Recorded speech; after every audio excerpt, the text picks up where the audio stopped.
I will keep it short. Please listen to the introduction. First of all, thank you for watching.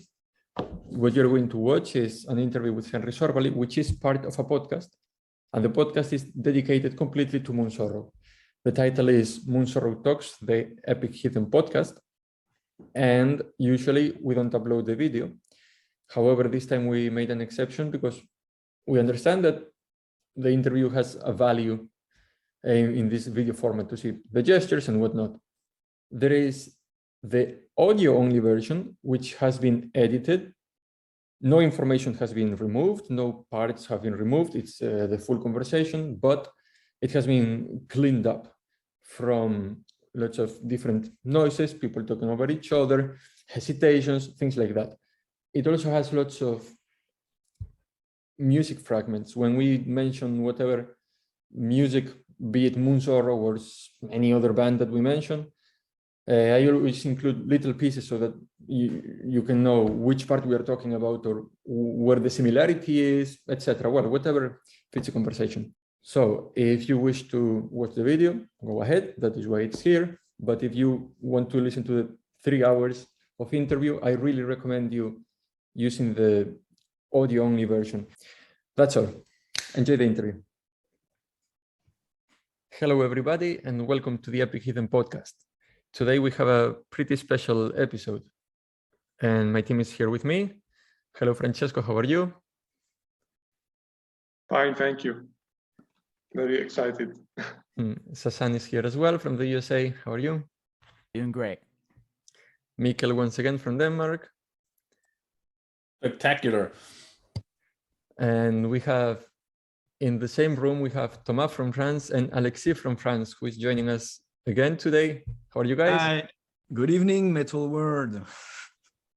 And we have our big guest today. We are interviewing no other than Henri Sorvali. Henri, thanks for being here. How are you? Thank you.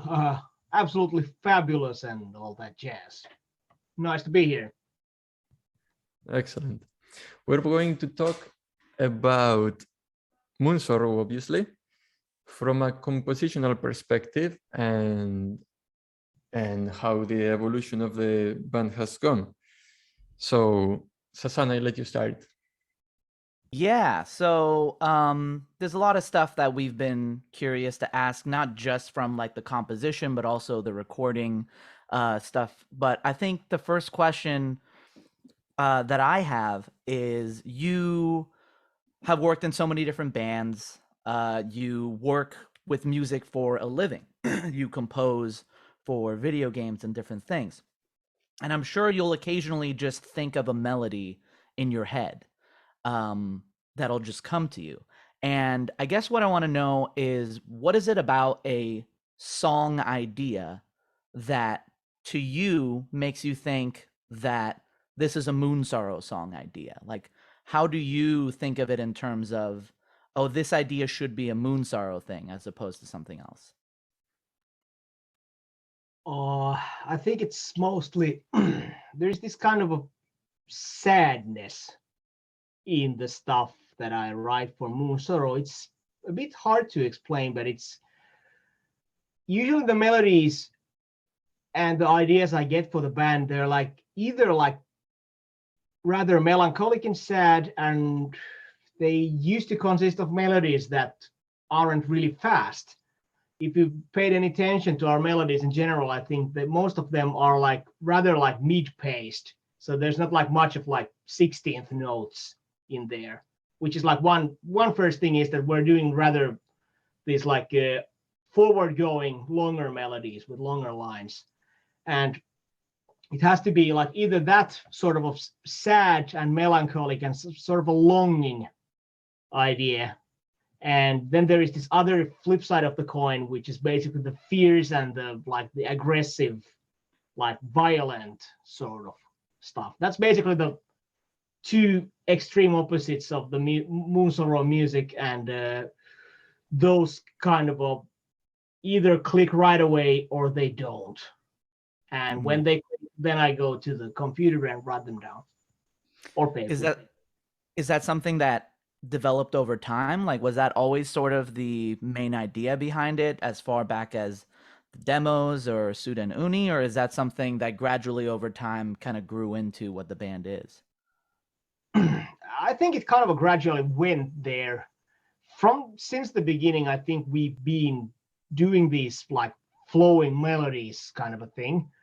But the more time has passed, the more we've started or like I've started basically to pick up from either basket, because everything in between comes kind of naturally when you have something to grab on. You got to take something from both baskets, flip something to the table from either of those, and then start checking out what's going to happen.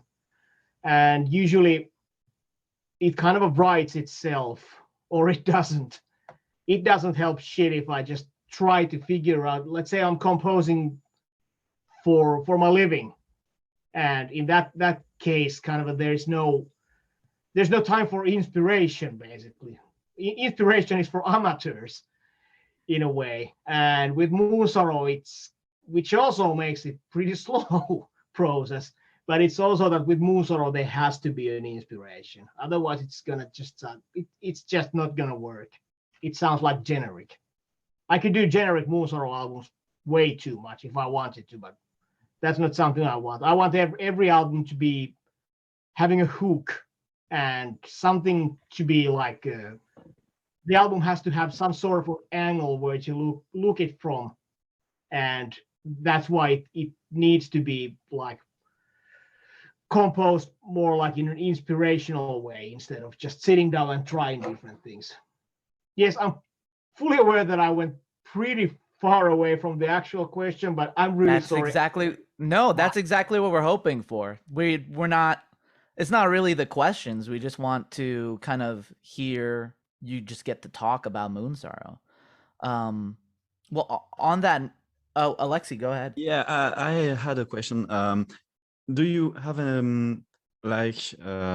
one different inspiration for each album you've made? And in which case, what were the inspiration? Yes, every album basically has some sort of when I talk about these angles, that's actually like one angle to kind of check it out from. And one angle to check out our albums is like that something has influenced that album a lot, and you don't basically necessarily hear it at all, because it might have started from one riff or one song. But for example, we take Jumalten aika. I was struggling a lot because I was doing just generic bullshit riffs, and it just didn't feel like right. Then for some reason, I've listened to Urfaust like earlier, but for some reason I heard one song at the right moment, and like everything clicked right away. What if I just down-tune the fuck out of this riff? And then it was like somebody had just opened this whatever the thing is that keeps the water off, and then the water starts flowing. So that's basically like there are like a lot of different inspirational sources for each album, but basically every album has some sort of a musical angle, something that gave the first spark, and then it's like much easier after that. Or when you're talking about this musical angle, is it like we're talking about the inspiration behind it and kind of what brings the whole thing together? Is it something that, like, if you were to try to sit down and write it in a sentence, like, is it something that you could explain with language, or is it more of a you hear it when you hear it and you don't know exactly how to describe it? Is it, so in other words, like the inspiration behind an album could be something like I want to write an album about Middle Earth and what it was like before Sauron, but it sounds here like it's more like it's more abstract and more just like the kind of like tones and kind of like the emotions of the music. Well, there is the tonal angle in a way that I'm gonna go a bit backward first. So basically, I've tried all the fucking methods available during these 20 plus years to write music for Moonsorrow, because I always need that first thing to like kick off. So I've been trying different things, like, for example, with this new album we are still constructing. Don't ask, no estimates. We had a really, really long, like hours long discussion, actually 2 of those, with Ville last summer. And he told me about the idea that he's been trying to like write down, and the backstory of the album. Yeah, I know I didn't want to write a concept album, but this unfortunately seems like it, he said to me. And we started to think about, okay, how could this work musically? And maybe if we go to place B, maybe that place B should also be like somehow interpreted in the music as well. So as a hypothetical idea, which I'm not going to say we're doing or we're not going to do, but you never know. But for example, let's take the easy road. We would go to a very, very dark, damp, and fucking slow motion place. And we would play slow music with the low tuned guitar, for example. These are kind of things that we actually talk about. Maybe we want to do one song where we tune the guitars down to B. Something that we've actually been talking only like for a novelty, for one song, for one album. No, so don't expect us to go full incantation soon. But we've been trying, or I've been trying to like have that sort of an angle.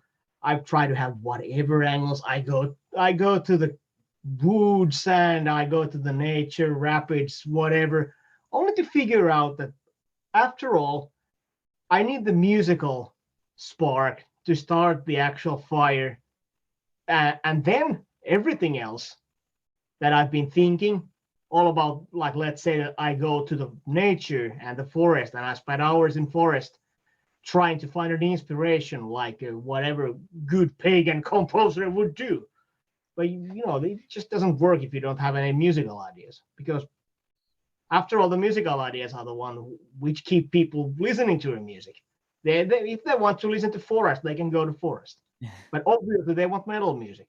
So there has to be some sort of an idea for the metal music to actually start evolving and to begin the creation process, if you get my point.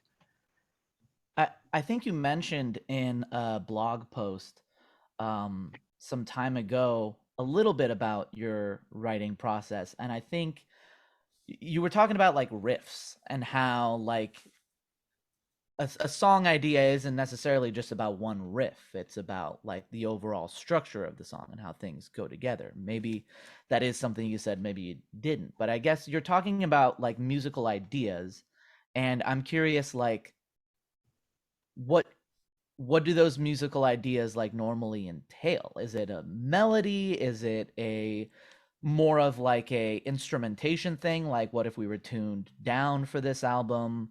Or do you think in terms of like structures? Is it a mixture of all of those? Like and you can maybe even use a specific example of some song, like where does a song start and kind of like what fills out as time goes? Now it's kind of a two sides of. Let me. I need 2 seconds to comprehend everything that was asked and then try to decipher those in Finnish in my head. So basically, what I did in the blog post was I was more referring to the Fintroll compositional process in that, which is a bit, or rather fucking more straightforward than Moonsorrow one. With Moonsorrow, the composing process is a bit different because you basically want the song to tell you where to go. Well, where in Fintroll you tell the song. You're the master in Fintroll's music, and when it comes to Moonsorrow, I'm just a mere slave of the music, in a way that it starts and it needs to start and go to live its own life. And I'm just trying my best to like keep up with it and see what happens. And that's also one thing that makes Moonsorrow way, way harder to compose in a way, because I want it to be really like the songs need to go naturally. They are so fucking long songs. And here's the answer to the long songs, by the way. They are so long because I want the song basically. I know it sounds fucking cheesy, but I want the song kind of tell me where to go. Of course, one of the biggest problems I have with Moonsorrow is that I could go like I have no idea if you can see my hand, because I can see myself now. Can you see it? Yeah, we can see it. Yes, we do. Yeah. Okay. So imagine that I've composed a song until this point, and then this part comes. What the fuck? Then I'm gonna try every single path of these, drive myself completely fucking nuts, get back to this part. Maybe if I just put the guitars to play a bit differently, then I try them out, and then I was like, oh fuck, I'm gonna fucking lose my brain and nerve, and I'm gonna check in for a hospital for sanity or something. Yeah. So that's like whenever I try to compose Moonsorrow like too analytically, that stuff happens. So it's kind of a beast that you need to get. You need to like stay a bit cautious about. Like, don't try to tame the beast. It will you'll be the slave for that forever. Don't try to change it. I've tried to change it. It doesn't work like that. Does that come with, because Moonsorrow has a following and a fan base, and one of the really interesting things about Moonsorrow is how different the sound is all the time, album to album. And we recently on the podcast talked about Veriziket, and obviously how different that is from Kiven Kanteja. So what is it like for you trying to follow the music wherever it's taking you, but knowing you have people who are coming in with a certain set of expectations? How does that, what's that dynamic like for you? Again, there could be two answers. We seem to be a really dualistic band in a way. On the other hand, I make the music first to myself, and I have to.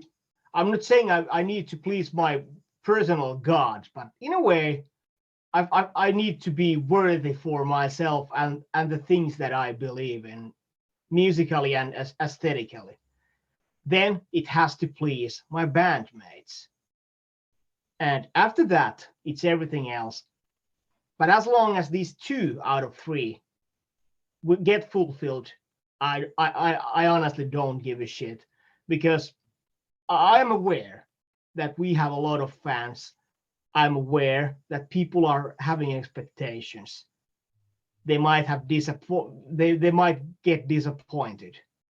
But what I would never do to the fans, everybody can disappoint their asses off. I'm sorry about that if that happens, but that's not something I can basically help you guys. I can't please every single person in this planet who loves our band. But what I can promise to everybody is that there will never ever gonna be a half-assed generic Moonsorrow album. So that's the flip side of the coin. You might get disappointed, but at least you're not gonna get like another Ball Thrower album. And I fucking love Ball Thrower, but you probably get my point. You won't get another thrash metal Bathory album. Yeah, although that would be cool. Sure. Yeah. I'm pretty sure though that what we aren't going to do is that we're never gonna do never say never.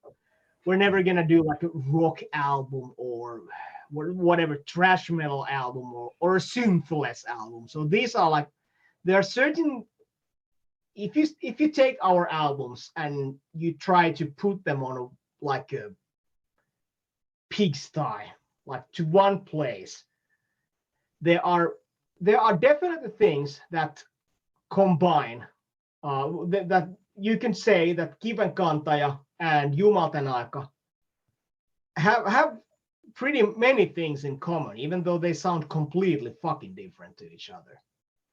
And I think in that sense, it always kind of sounds like Moonsorrow. And there is this the wall of synth and a lot of melodies, and basically the melancholy and sadness combined with aggressive stuff. Those are like the building blocks of Moonsorrow's music in a very, very general kind of like very caricaturistic sense of speak. And as long as those are present, we're still pretty much gonna sound like our band. If we would go like, let's say, a rock and roll album, like this fucking bad down-tuned rock music, or thrash metal, those aspects of our music would suffer so badly that it would be impossible for us to do. For example, thrash metal albums, we couldn't use synth.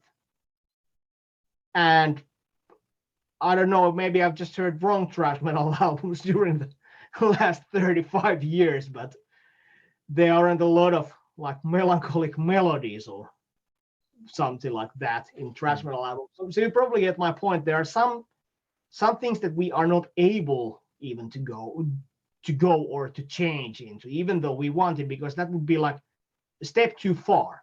We could technically make a very dry thrash metal sound for the album and mix the synths lower, and maybe Ville would screech more Mille style, but it would probably still sound like Moonsorrow, but just like a shitty fucking thrash metal version of it, and nobody would like that. At least me, I wouldn't like that. Maybe one here thing- we should ask you some questions about the album that you completely trashed before making Jumalten Aika. Did you feel that was a half-assed thrash metal album? What album was that? The one you scrapped the entire thing and redid Jumalten Aika.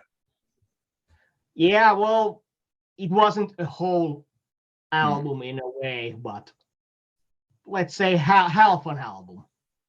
Yeah, well, it sounded basically like leftovers from Varjona album. So, we did that album already, and it's done. And I don't know, it's actually my least favorite album of our catalog. But it has some good things, and retrospectively thinking, it's a bit boring and doesn't necessarily it has the right sound for the material, but it was something I wanted to try out, only to figure out that that's not maybe after all the style I want to do. So we went back to basically the old tag. Yeah, so talking about that one, the Breathing Blood remix that you did, what about what made you do that remix? Well, to be honest, I was getting my hands more to mixing anyway at that point. And as I already at that point started to feel that maybe we should have still mixed it a bit differently. I mean, don't get me wrong. We loved the mix when it came out. We loved the master, and we were fucking satisfied. It became just as we depicted it in our heads and just as we wanted. It's just that maybe we wanted something that we didn't know how well it tests time in our heads. So we were really satisfied when we did it, but not soon after, at least I started to drift more to a different sort of sound. And I wanted to try out mixing in general, like I got some new plugins and stuff like that, and I thought that it would be a perfect time. I have the multi-tracks here, so maybe I could try to make this a bit different version. Ironically enough, I think it resembles, well, not of course like 100%, but it's definitely drifting more to the Jumalten-aika sound, the Breathing Blood mix, which was kind of a predecessor for the Jumalten-aika sound, if you take it from that angle. What you're saying makes perfect sense about how, you know, you have this vision for an album and you follow it through, and then maybe later on you change or you grow or things are different. And what I'm curious is, what are some of the albums you mentioned right now?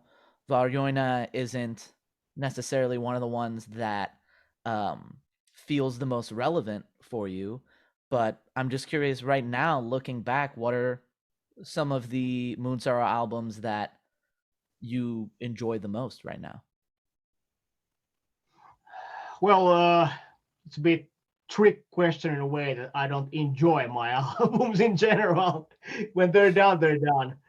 But yeah, I've said to the guys earlier that, and it's still relevant in 2022, my two favorite albums from Moonsorrow are Jumalten-aika and Verisäkeet, which kind of makes sense, because if you can basically you could basically skip 10 years from Verisäkeet and hop straight to Jumalten-aika from Verisäkeet.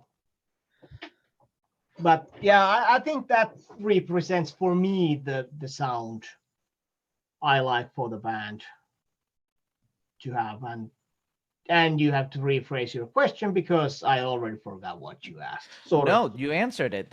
So what I'm wondering is, you're working on this new album, right? And what are the albums that kind of still play a role really strongly in the Moonsorrow sound that you want? And it sounds like, or well, you mentioned earlier the different things that you want to try. So it's not just a Verisäkeet Jumalten-aika sound, but those are the ones that I think have held up the best in your mind. Yeah, definitely. And that's also a big thing why, since we stepped out from the studio, from the mixing session from Jumalten-aika, and made the master of the album, and it was like done, delivered, and I wasn't like, man, I don't want to see these guys, I don't want to hear this from this band for the next 5 years. No, I was more like, okay guys, when do we start to do more stuff? So it's been like that for every one of us. I think like the Jumalten-aika sessions were like really, the composing process was fucking hard, and we've taken some drastic measures to prevent that to happen this time. But generally, like I think Jumalten-aika is, ironically enough, I don't know if it's our 7th album or so, but I don't think we've ever like been this still after like it's done over 5 years ago, and we're still like having this flame burning, and guys, we really should do more stuff.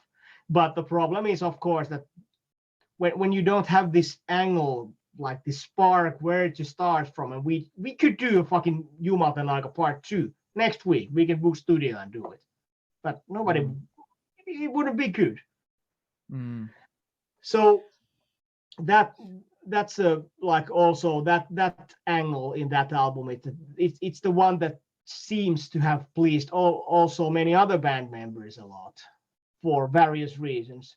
But I need to also put Kivenkantaja very high, basically I think mostly because of its sheer fucking insane ambition it had, because we were just like 22,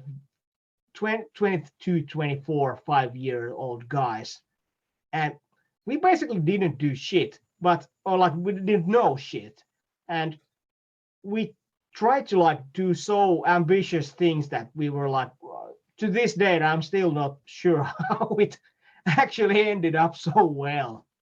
I think it's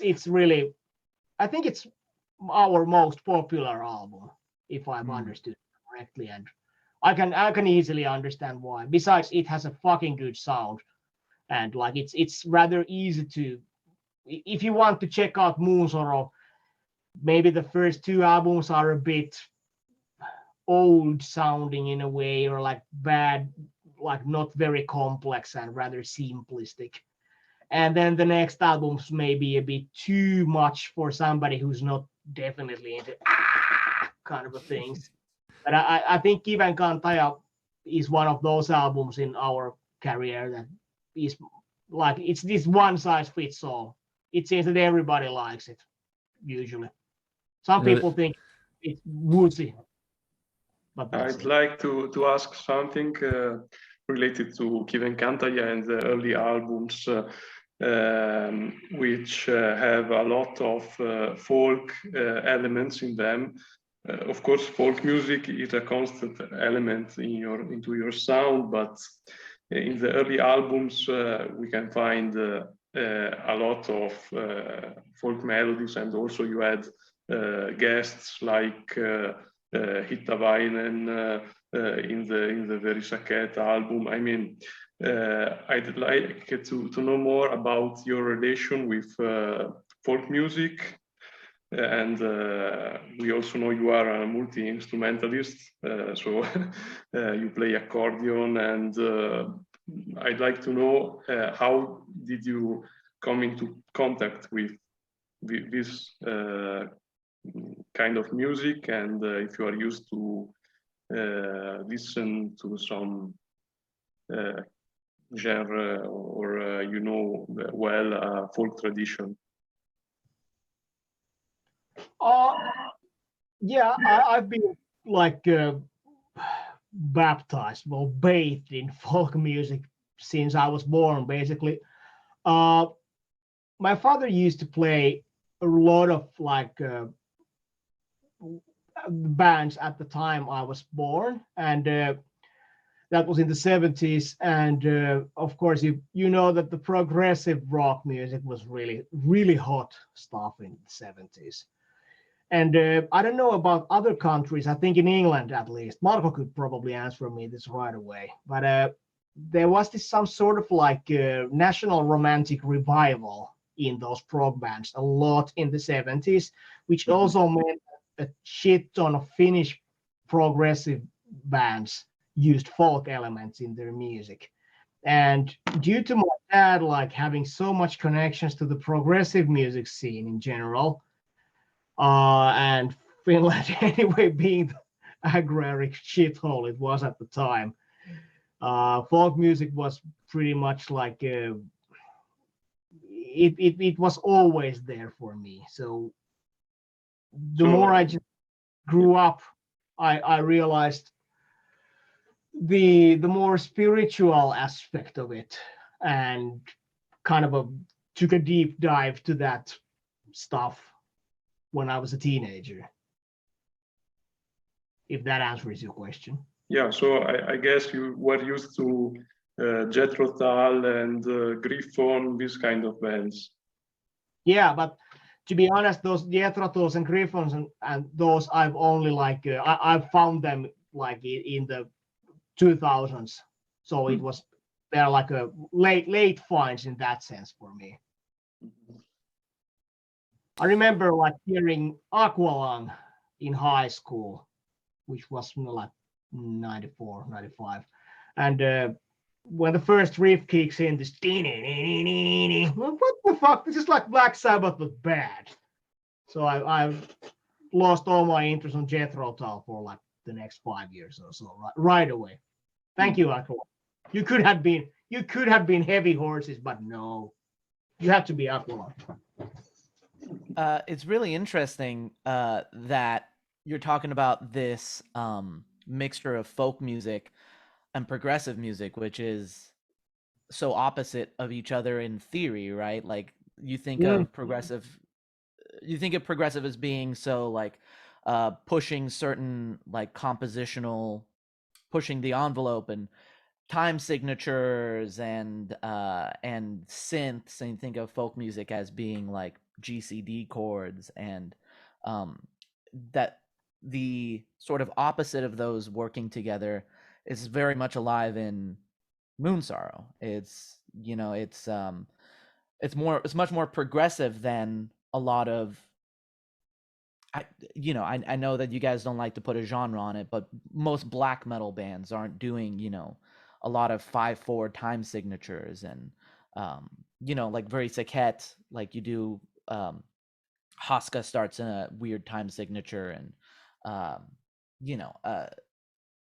Karun Kinsey and stuff like that. And it's interesting how much of even the folkiest stuff that Moonsorrow does still has this progressive element. I thought that was really interesting that you described your kind of early experience with that kind of music and how that's still a very uniquely Moonsorrow quality.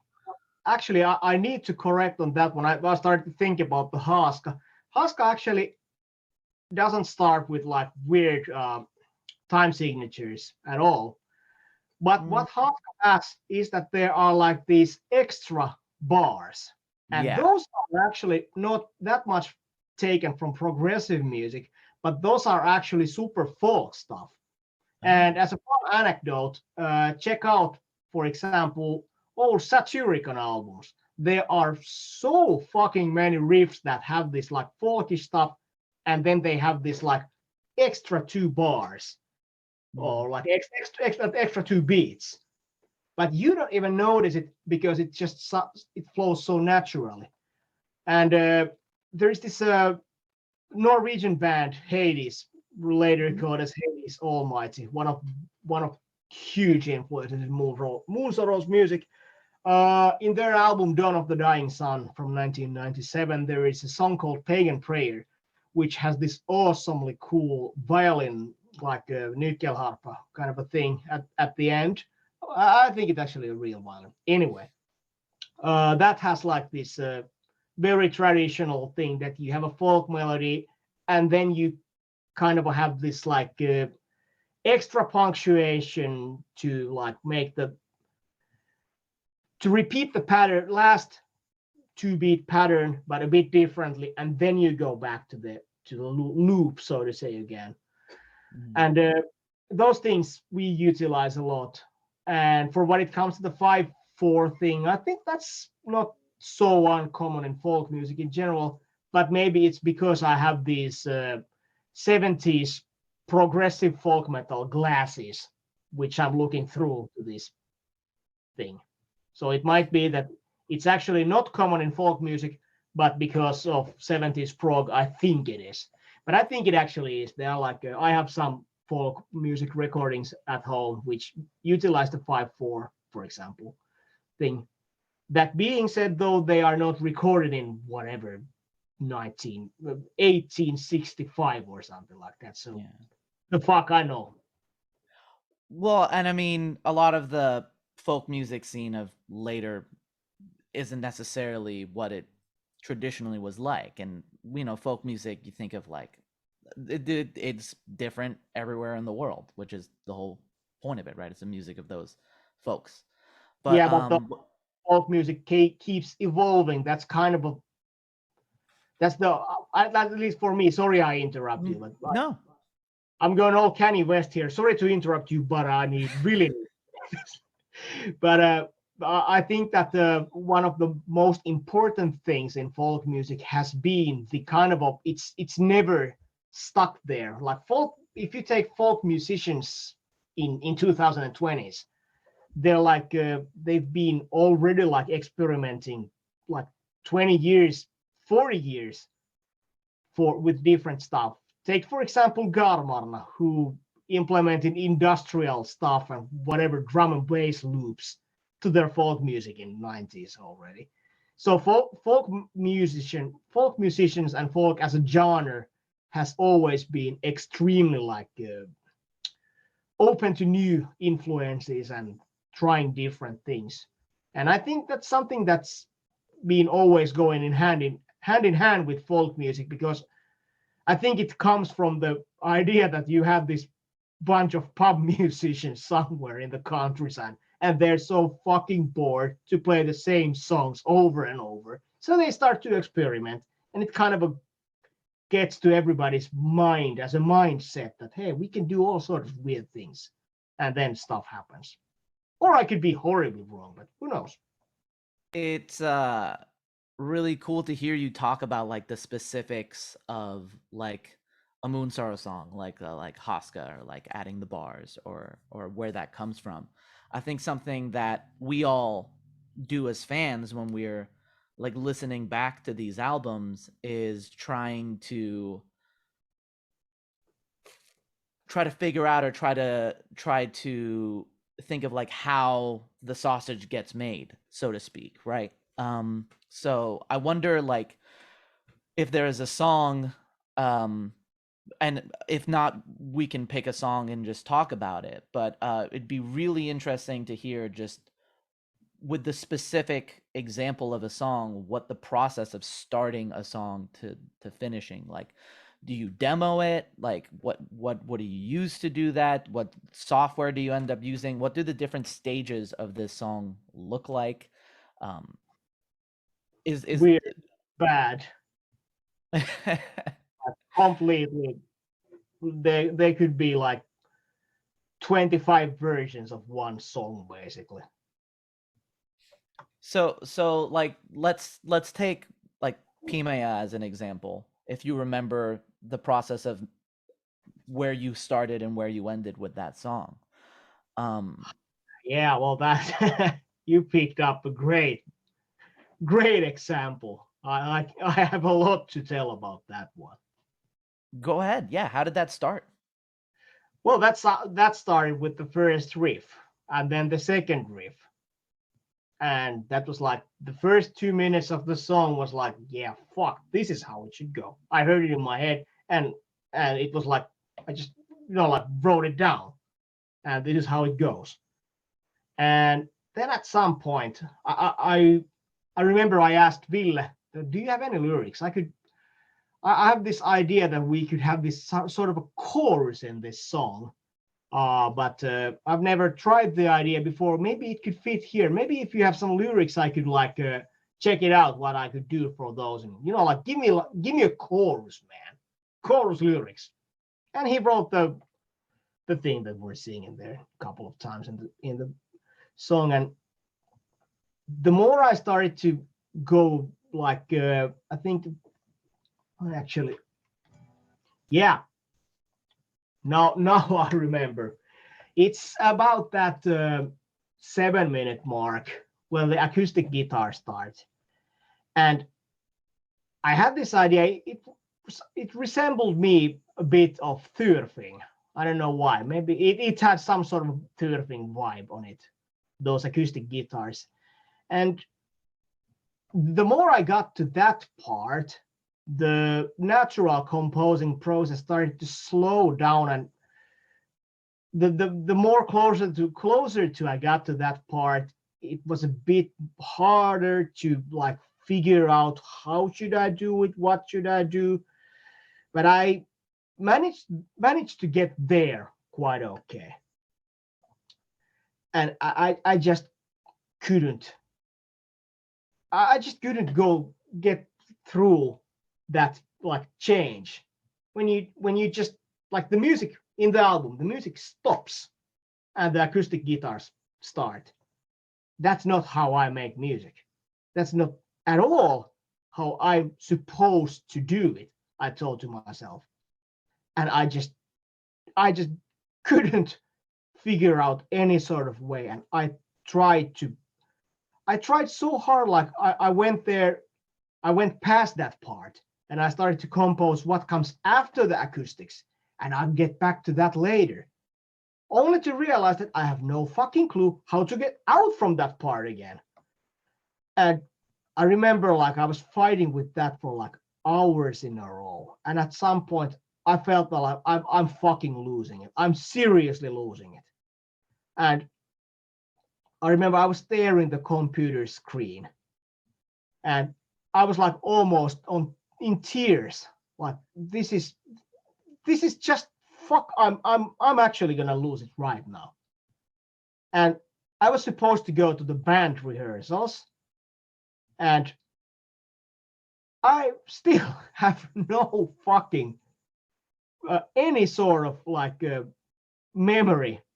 How did I end up to that band rehearsals? I remember one flashback from train station, but then I also remember a taxi. And yeah, mind you, I wasn't naturally drinking or anything. I was completely sober.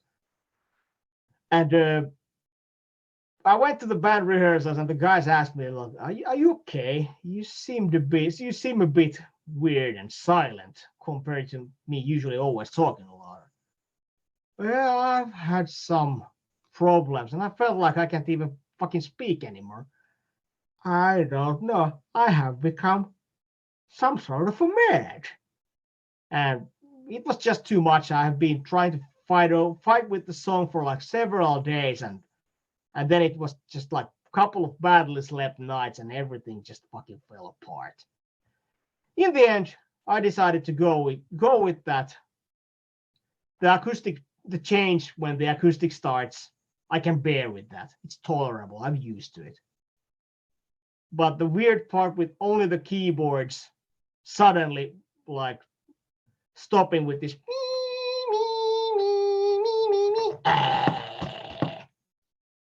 it's still shit. I'm sorry, P-Man. I'm sorry, Very Saketa. I'm sorry, Moonsorrow. After 17 years, technically 18 years ago, done, I still think it's shit. I should have done better, but I don't still know what could I have done better. But here's a long story for that one song. I think you just described everybody's favorite part of that song. Like specific to the moment, like could not have better described exactly what everybody likes about that song. We just okay. Don't worry, I like when it hits the band scene. That's definitely working. I'm talking about the part where you just right with the acoustic and the it's beautiful. I mean, we just recorded us talking about how much we love that part. So it's really funny to hear it be like specifically the thing that you still dislike about that song. Yeah, or maybe it's just the trauma that makes me think about it that way. It could also be that. You never know. Are there other big songs that you still feel like do you hate Huto? Like what other classic songs? That would be my next actually, because Huto is also like very liked by people, but apparently not so much by the band. So, because according to Marco, he said people just want to hear the beginning, the tin to tin to tin to tin to tin, and then the rest, according to Marco, the rest is useless. Yeah, but Marco just described what's wrong with the song. That riff, that I'm really proud of it. It's fucking good riff. Yes, I can say of my own riff that some of them are really fucking good, and it's one of the best riffs I've ever done. The problem is that there's not much of the rest of the song that like it's basically this good riff and the good melody is basically like it's carrying the wagon, while the rest of the song is forgettable, overly fucking long, and consists of fucking 4 different songs, really. So like the problem with Huuto isn't necessarily the song in itself. It's just that we went completely fucking overboard with their, hey, let's put this one riff there more. Maybe we should have this part here. And somebody should have told me that, it's enough. Thank you. Let's go to the fucking end and end this from its misery. We don't need half of this song. There are good things. There are like other good things in Huuto which I personally like many like things and hooks and bits and pieces. But overall, it's just like there's too much. Too much. Is that why Suden 20 is so short? You didn't want to double that one. What? Yeah. Keep it going for 5 minutes straight with the same riff. Yeah, but imagine how good that would have been. Maybe if we take some sort of like more riffs of the same sort and stretch it to 15 minutes. Like, man, that would have sucked. That's your new spark. Yeah. Oh yeah. Thanks. Good. Note taken. Yeah, but that's basically what Huuto is. It just wasn't made to be that long. Like the nature of the song wasn't supposed to be that long that it became. And it got stuffed with like futile parts which fit the mood, the tempo, and the key. So yeah, let's put this one more here. No! Shut the fuck up. Don't do it. Nobody told me not to do it, so here we are. Okay. I Just- feel very stupid. Oh, go ahead, Go ahead, Sasan. Thomas. No, go Oh, ahead. just about Uto, I feel very stupid because it was the first Moonsorrow song I've ever heard. And some years later, after changing my taste in music, I went back to it and I was like, it's still amazing, but apparently not. No, but this is why I basically dislike all these ideas of like taking somebody to tell about the music and the concept and like kind of stripping it down naked in front of you. Hey, let's talk honestly about these things, because it takes the magic so badly away. Somebody can actually love some part of the song, and then here comes the pompous asshole. Yeah, I hate that part. And Well, now like that part. No, because every time you listen to that part now, you remember, hey, the guy said that it sucks. And, I and that's think sad in a way. I think yeah, I totally hear what you're saying. I think that happens when you treat it as a like here's the way the song actually is. I think what we're interested in, I mean, I don't know about the general audience, but we, the people in the room, have had such a relationship with these songs and this music for so long. And it's just really interesting to know what your relationship is with those songs too. I mean, I don't think for us it invalidates or changes really how we see it, because a lot of it's basically out of your hands, right? I don't think you can say anything that'll like make the last like 15 years of loving a song like suddenly different. But on that note, I'm curious, like, what are some of the Moonsorrow moments that you, I don't know, pick 3 that you were saying that you really are proud of the main melody in Huuto. What are some other Moonsorrow moments that you still have like a strong affection towards? Just an interruption. When I heard that you don't like it and it's bad for all these reasons, now you're saying that it kills the magic or whatever. For me, it's just, okay, that's your opinion. You're free to have your bullshit opinion. Yeah, that's more like it. Appreciate that. That is how it should go. When the music has like flown away from my hands, it's yours now. It's everybody's now. It's not mine anymore. That's how I treat it, and that's how it should be. Yeah, well, sorry for interrupting. Yeah, no problem. But you're absolutely correct. There's there's this one part in actually, because nothing is really that black and white. In Varjoina album, there is this song called Muinaiset, and the last. Let me actually. It's easier for me to just dig the part from YouTube. Yeah, the double kick part at the outro. No, not that one. There's it's basically like the chorus. So it's at the end. No, it's that. Gonna find the timestamp. Ah, yeah, that's at the end as well.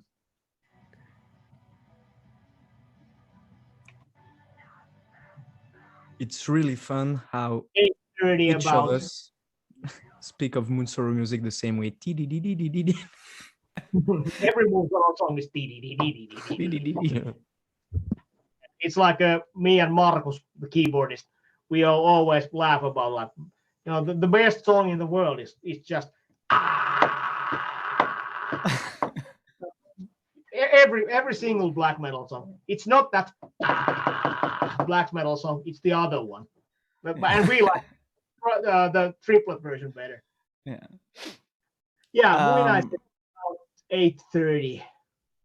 Okay. There is raising like this. The band starts this with the drummer has this like tom and snare like raising.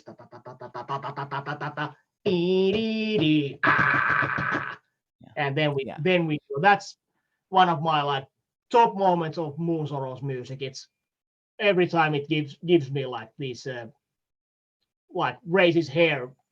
I don't know the expression for English, but you know when you get Goosebumps. like Chills. yeah, goosebumps, chills. Yeah, those. Yeah, exactly. That gives me that every time. I really like Ville's lyrics there and how he screams, and it just fits really well. And ironically enough, many of those like goosebump moments for me in Moonsorrow's music don't come from the music, but from like Ville's performance combined with the music in a way that when Ville like nails it at some parts, that gives me the chills and like, wow, that's good.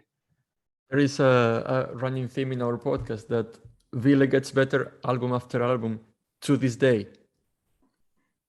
Yeah, no, he only gets lazier, and then he needs to be kicked and threatened, and then he.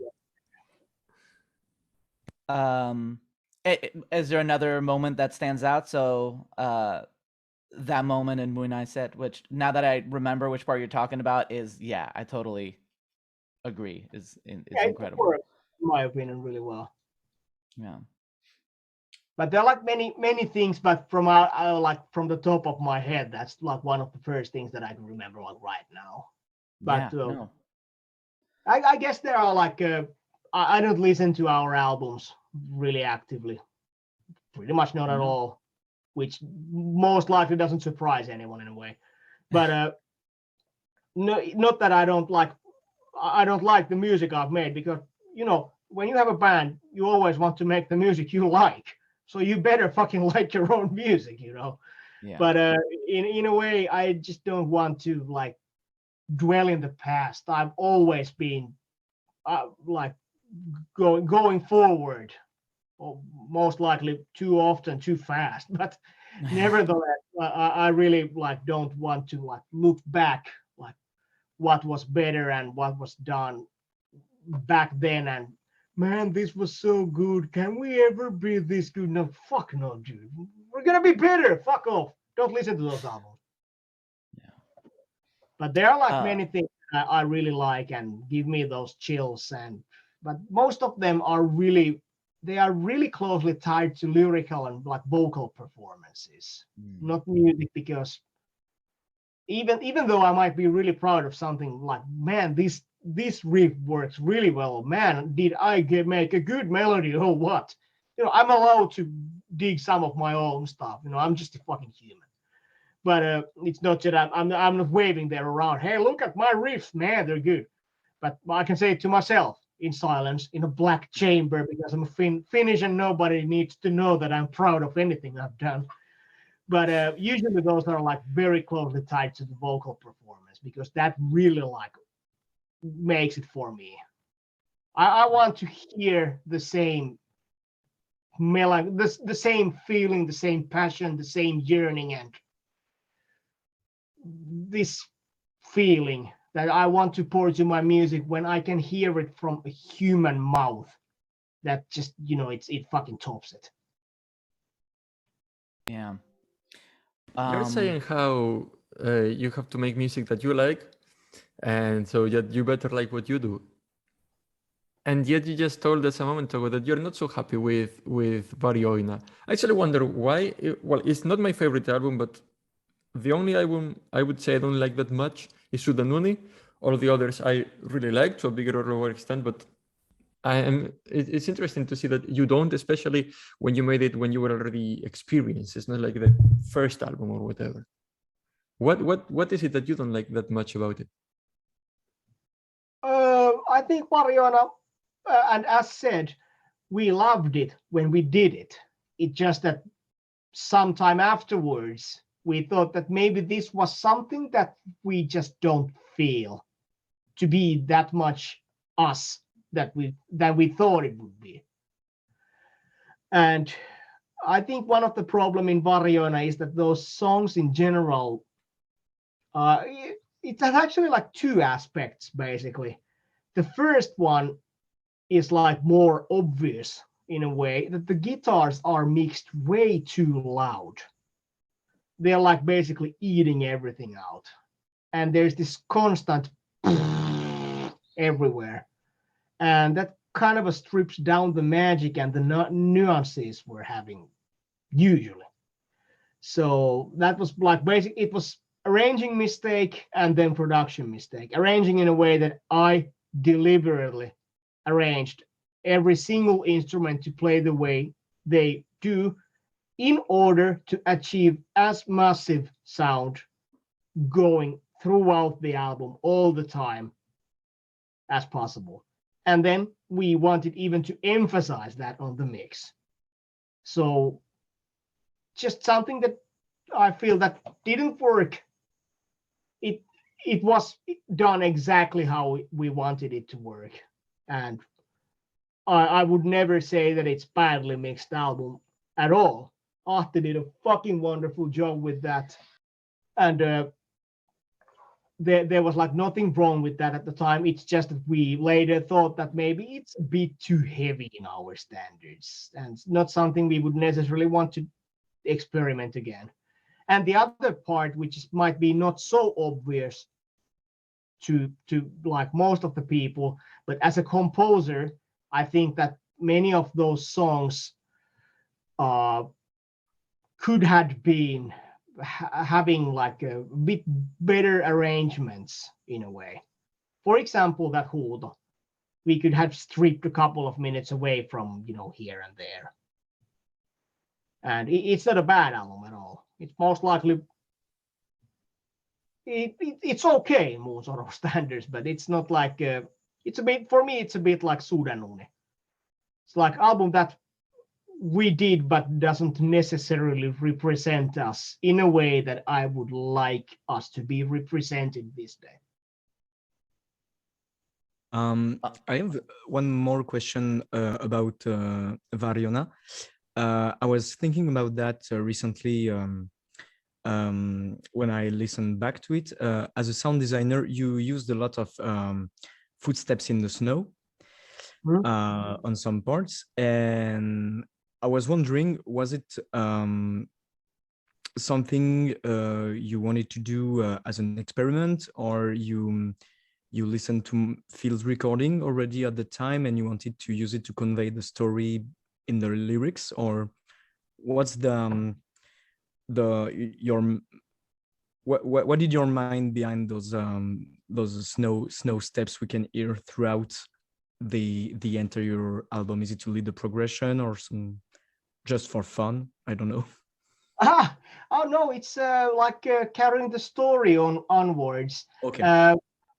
I also have like sound designer experience. I did that for years in my previous job.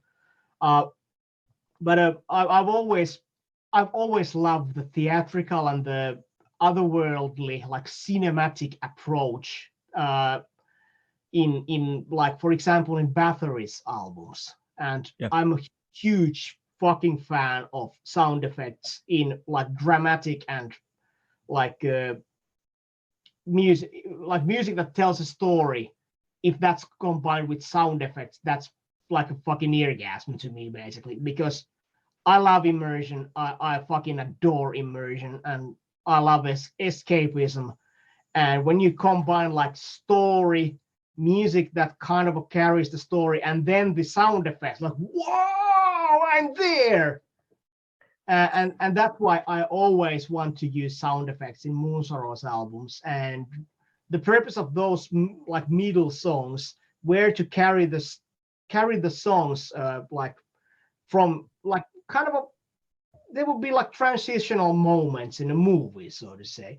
And I actually drew pictures for the guys that I want to depict these like pictures. There was this one picture like people walking down like a think about like Lord of the Rings, this refugee party going to Helm's Deep. That sort of a thing was in my mind, that women and children and everything is fucking shitty and we're in a hurry and we need to go. And the next part is like, well, you can, like go all fucking nuts with Lord of the Rings references here, but you can, the next one in the snow is basically like, you can think about it like guys running away.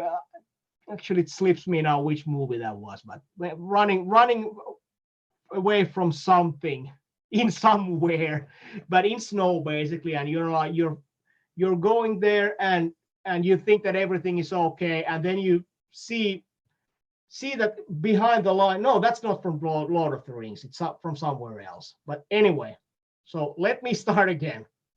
Part 2, the snowy steps. The snowy steps. The idea of that is that you have the same people, the refugees that are going from place A to place B still, and now they are in snow. And you're basically at the front of the big line of people, and you hear that there are wolves. You hear some like lonely wolves. Did I hear right?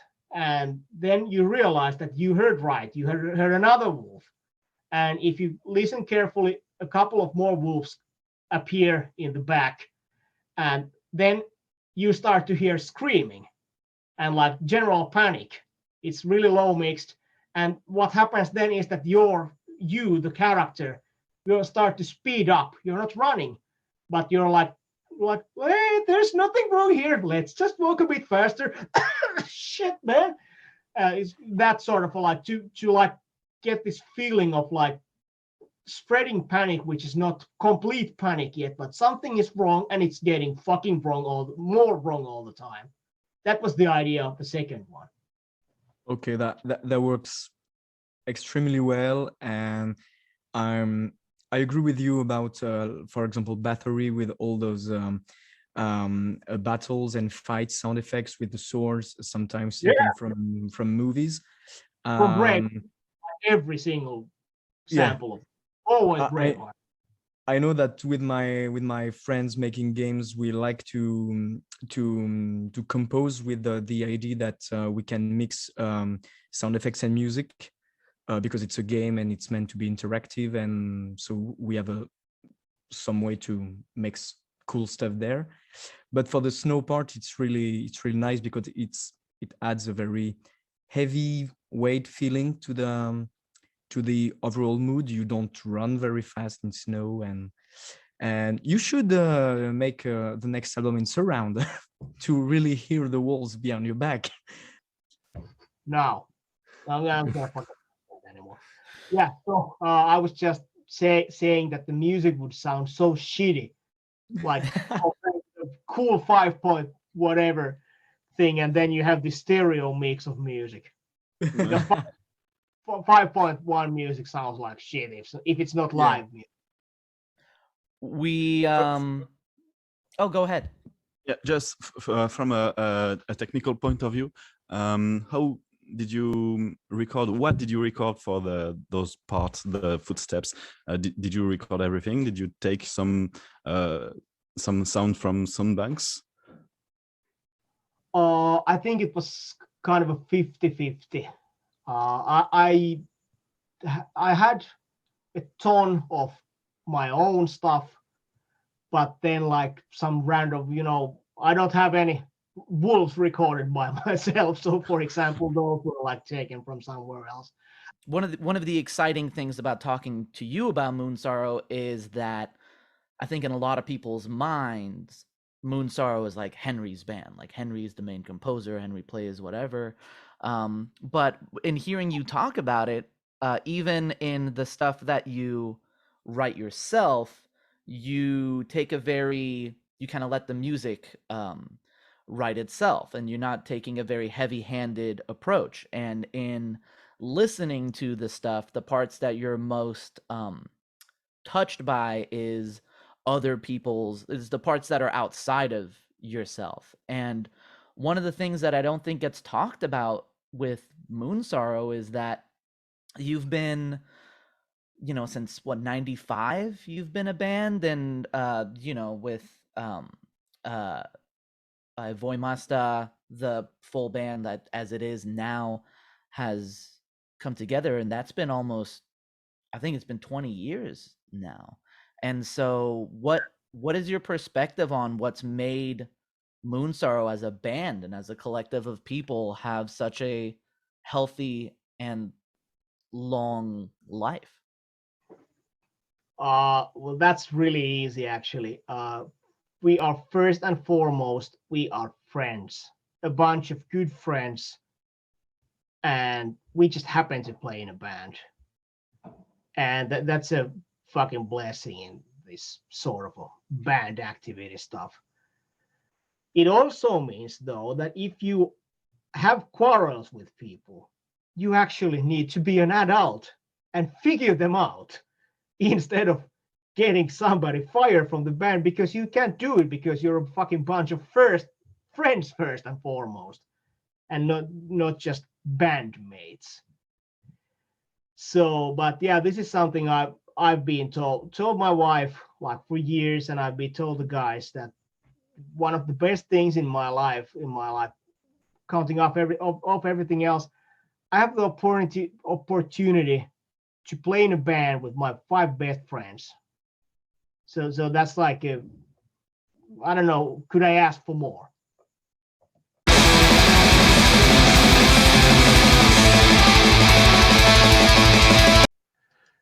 Great.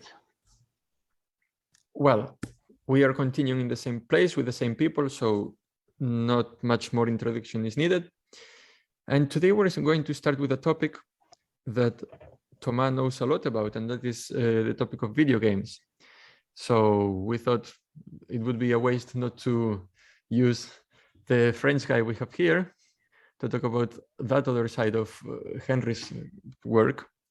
So Thomas, the stage is yours, as they say. Yep. Thanks a lot. Yeah, Henri, I just had that question in my mind for some time now. Yesterday we spoke about movies and Braveheart, if I'm not mistaken, as the sound can end up into music for ambience and sounds and stuff.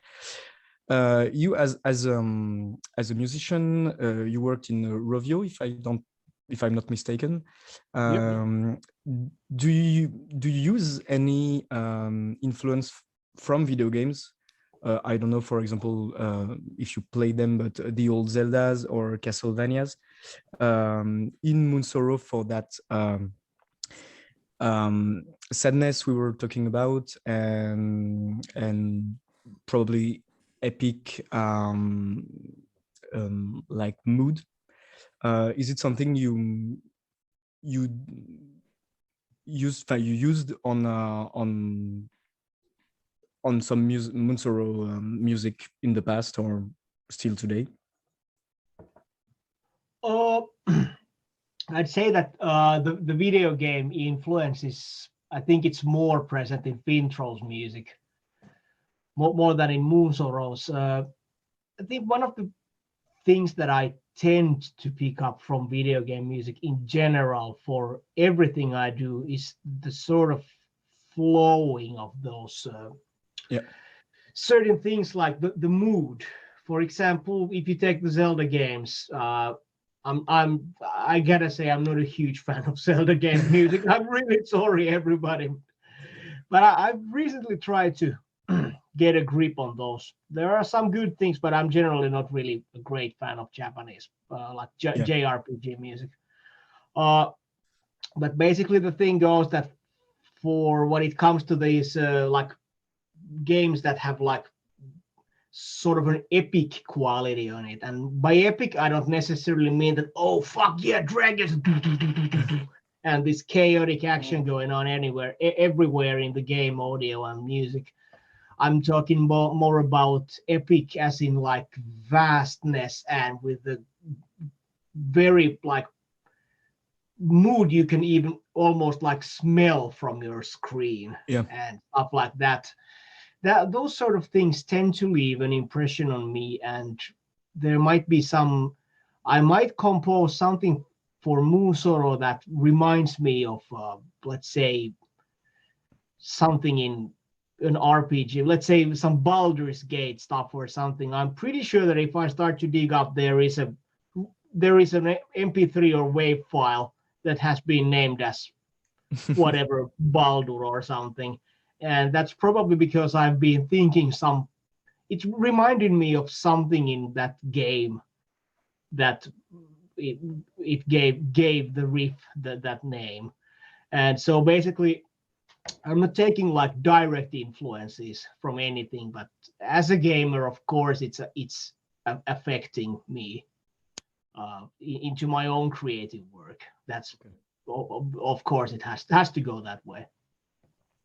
Because we were, I think it was on Pimea, we were talking about the way the two parts are connected.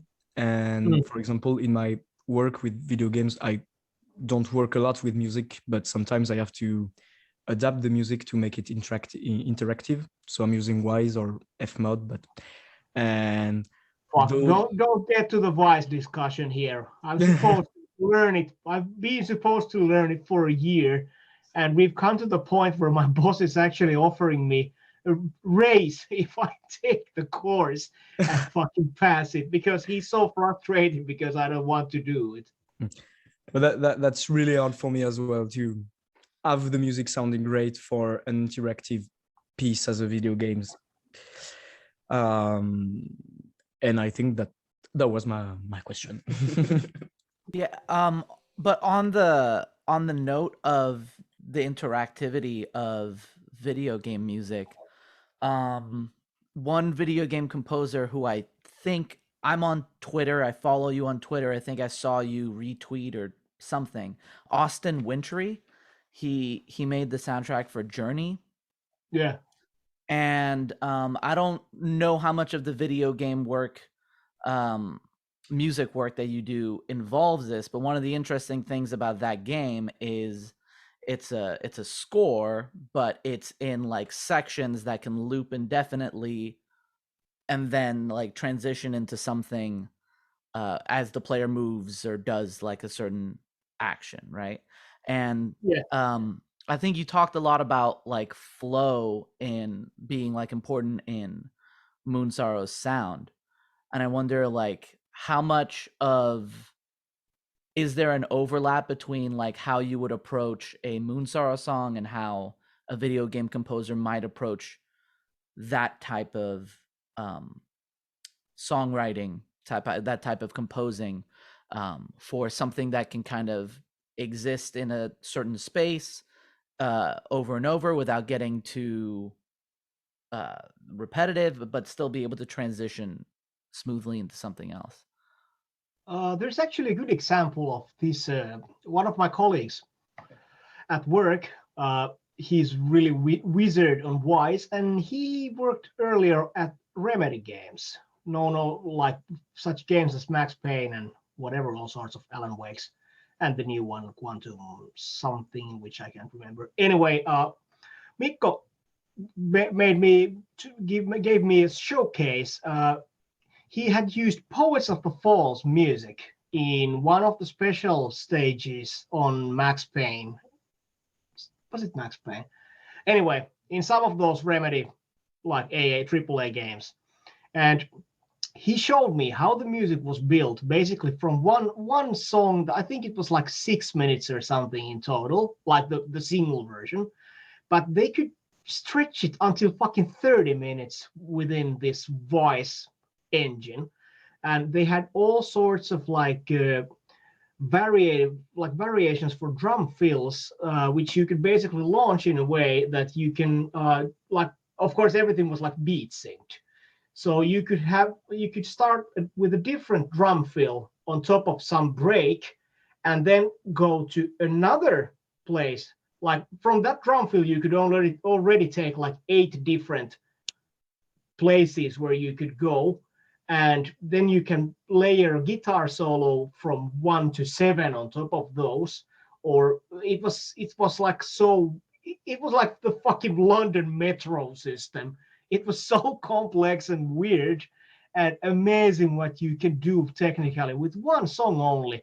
Of course, they had recorded it that in mind, so they had a lot of different takes. And I think Mikko said me that they had like 200 files or something, which of which the song was basically pulled together in the game, so that when you actually enter a room with that boss, you're getting like a guitar solo and like total rock and roll. And when you leave the room, you'll get like this easier part. And technically, I think a Moonsorrow song could be snapped to being adaptive. We have so many different parts in our songs. Like, it's not that our one song, it's the fast song, and then there is this slow song, and then there is this acoustic song. Our songs are so fucking long, and they tend to have a lot of different like things. They are like mini songs within songs. So those could actually be snipped really easily, given that we would have those multi-tracks, because of course there's this one really crucial thing on game music, and it's adaptivity, which is the tails. All those, when you cut the music, you should hear the natural decay of everything, like the cymbals and reverb tails and everything. If you just chop it like it sounds completely fucking, well, you know how it sounds. So technically you need to include, for every single transition from place A to place B, you need to have the tail of that place E within that file. Otherwise, it's just going to work horribly. But given that we would have those tails, we could easily build the same sort of thing for Moonsorrow as well. And in terms of building a Moonsorrow song, we're going to talk in a little bit about like more specifics maybe per album. But generally speaking, let's say you have an idea for a Moonsorrow song that you're working on. You demo it out and you do program drums. Like, what does the first version of a Moonsorrow song look like in terms of your workflow? We have, or I've been having doing this for, I don't know, 15 years at least. There are 3 stages of music. First is what we refer as shit demo. We call it literally shit demo, paska demo in Finnish. And that means that it's like, it might have like playing mistakes. Nothing is like thought out super well or anything, but it's something that if you would play it in the background, like without paying any attention, it would sound like a song still. So it has like okay-ish sound, and you can definitely understand what's going on. And after that's been like that's more like this creative side of me working in a way that that's something that I just do and pour and basically just open the tap to like just flush everything out. And I'm not thinking much when I compose. I'm going with the flow, because that's really important for me. And those demos are mostly you playing? Like 100%. Okay. And so we've talked a little bit, like I don't know if you still do the drums on a keyboard? Fuck yeah. Yeah, okay. Yeah, so I do with keyboard and not like pads. I have pads. I just can't. Yeah. I've been doing this since the mid-90s. Not even, I think early 90s, like 92 or something, with my fingers like in these. Oh yeah, you can't see my keyboard. It's right here. But yeah, I can't use the pads. They feel weird and awkward. Yeah, and you don't want to edit the MIDI. I guess that would take way too long. If you're already really good at... I do what they call, if you're familiar with the concept of quantizing. Mm-hmm. Yeah, so that's that I'm usually doing for those.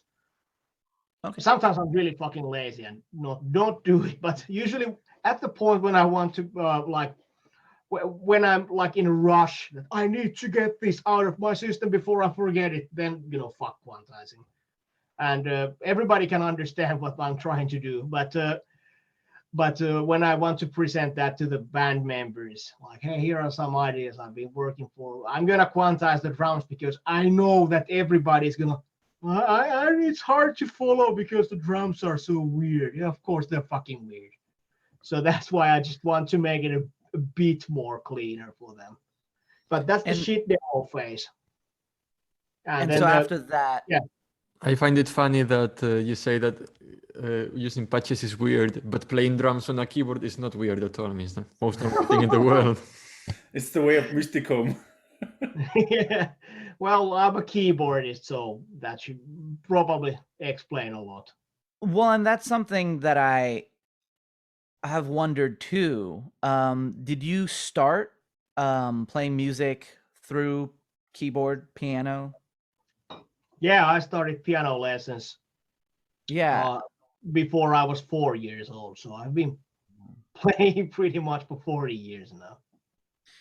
And and as a composer, obviously, like that is also so like that side of thing is so like sort of made to be imagined on a keyboard. So when you approach a Moonsorrow song, even though you are ostensibly the guitarist, do you think in terms of guitar? Do you think in terms of keyboard? Do you write on a guitar? Do you write on is it a mixture? I think I write with my brain. I don't I know many people would grab an instrument and play along, having these ideas. Maybe something like this. Maybe I could. Oh yeah, this sounds a bit better. Maybe here and trying things out. I don't do that at all. I do like I have this like blessing and a curse. I didn't really order it from anyone when I was born, but I got this thing called absolute pitch, perfect pitch, known as well. And that's like a godsend in these kind of things, because when I hear something, I just can do it right away, and it's basically that I hear a lot of things. I hear a lot of voices in my head, so to say that I just basically just need something to make out the vision, like to actually make it happen, so that it's heard somewhere else than in my head. But I usually have a very, very, like, I hear the whole band, so to say, already in my head.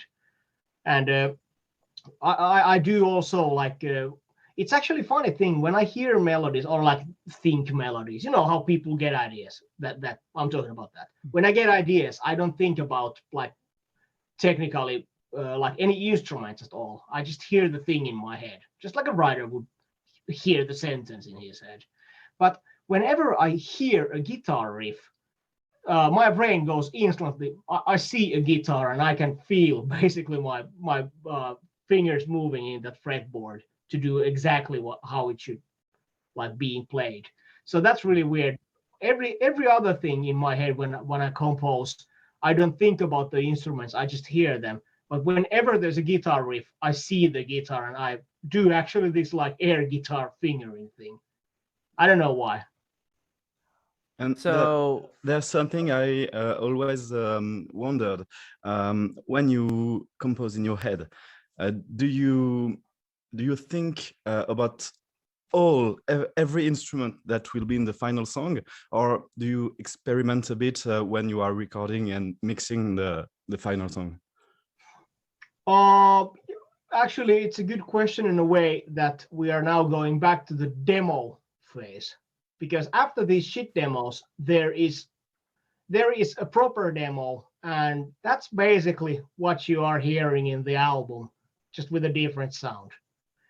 So I arrange, like, of course, it's not going like that. I'm arranging every single thing and nobody can say a shit.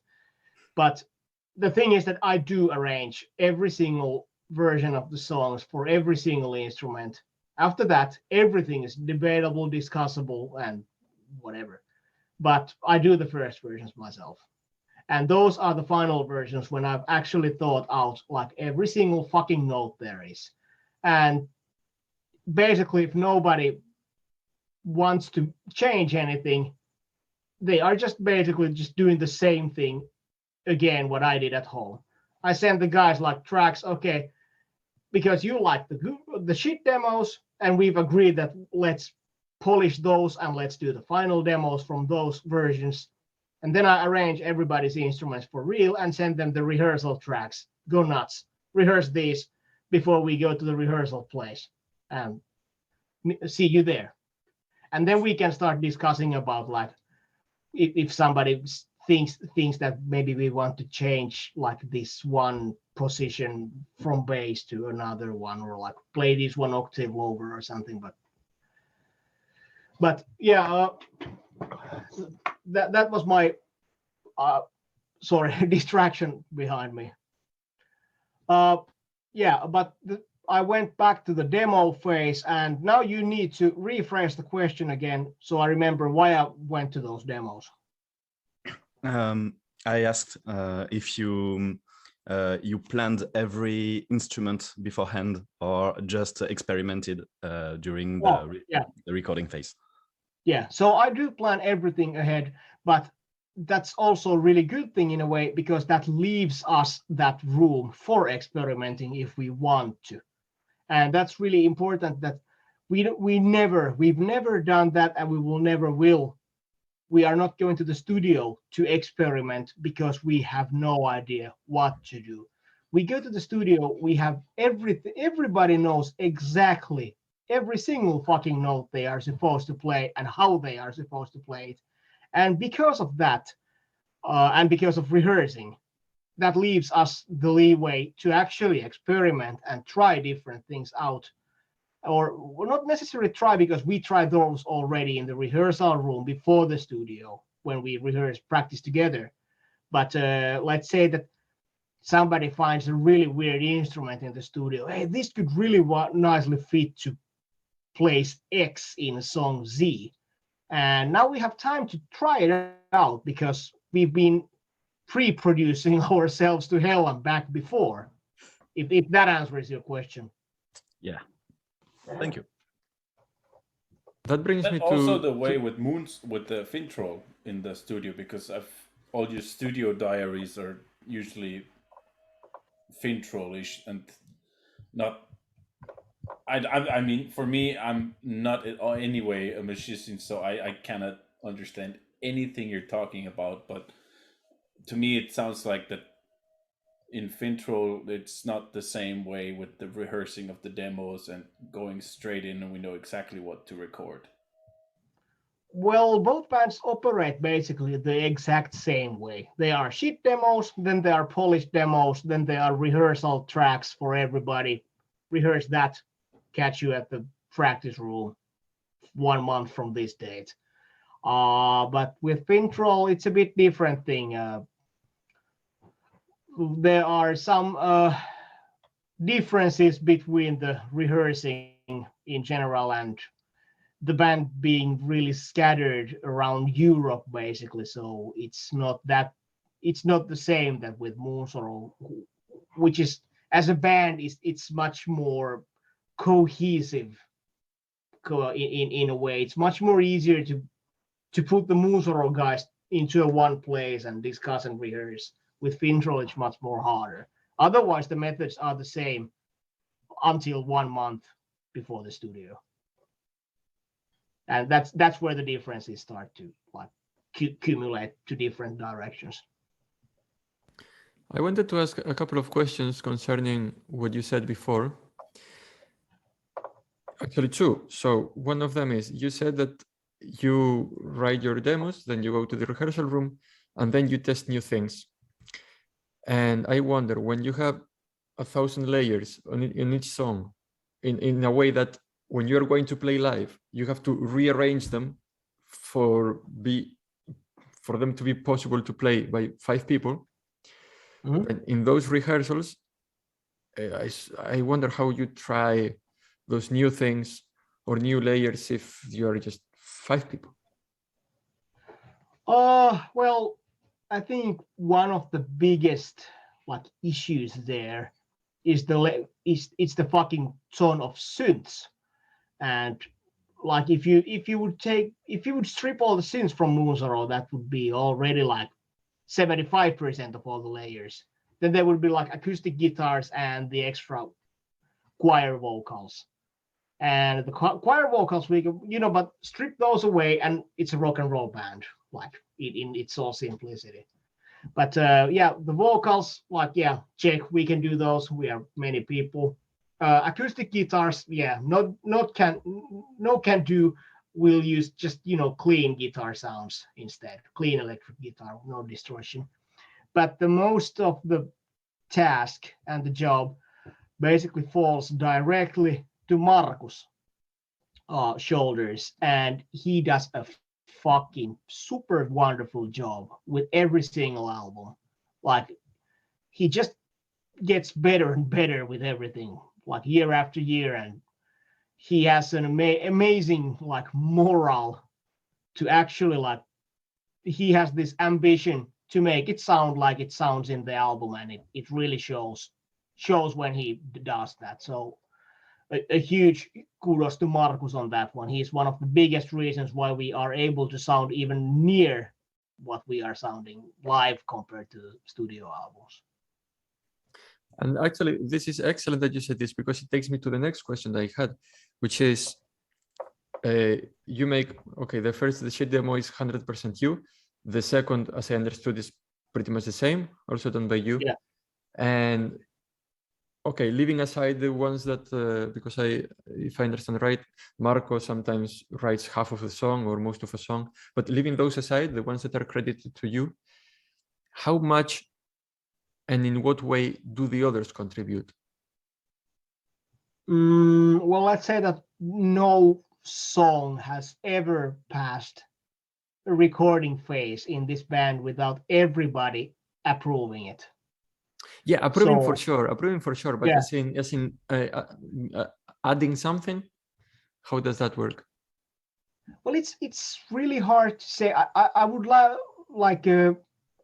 I would kind of phrase it in a way that not necessarily everybody is bringing musical contribution to those sessions where we are molding the songs and when we are like discussing about what we like, what we don't like, what works and what doesn't.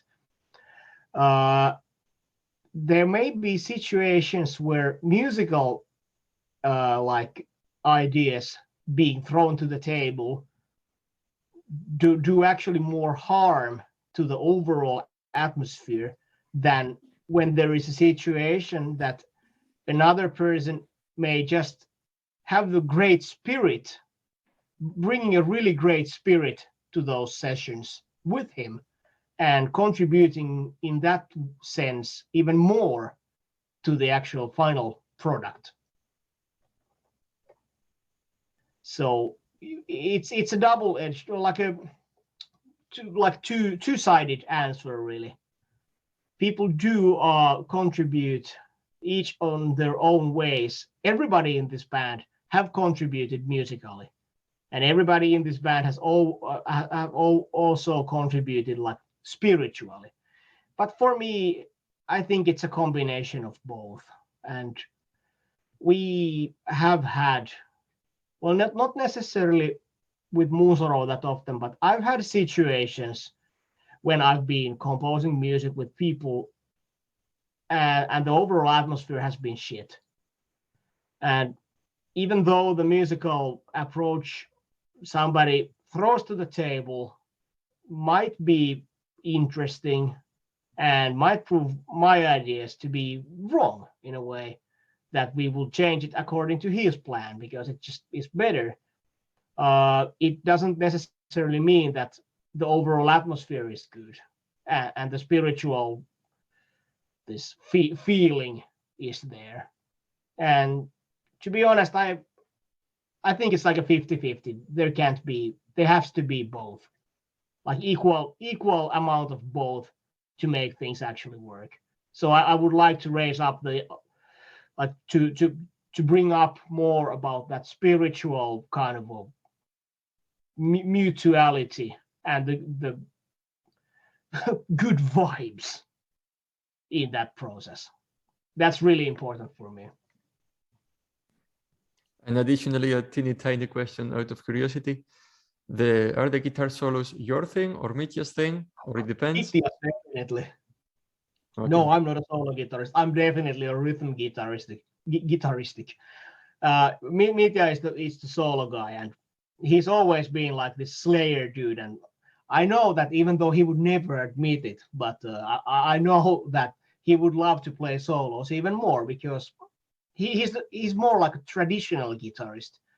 I tried to be the traditional guitarist when I was like 16, 17, and I realized with this bunch of dicks, it's impossible to play anything fast. So I just started to concentrate on what I do better, which is like crunching the shit out of the guitar as a rhythm guitarist. And I really like that. It's like it's been my slot always in this band, and I really enjoy it.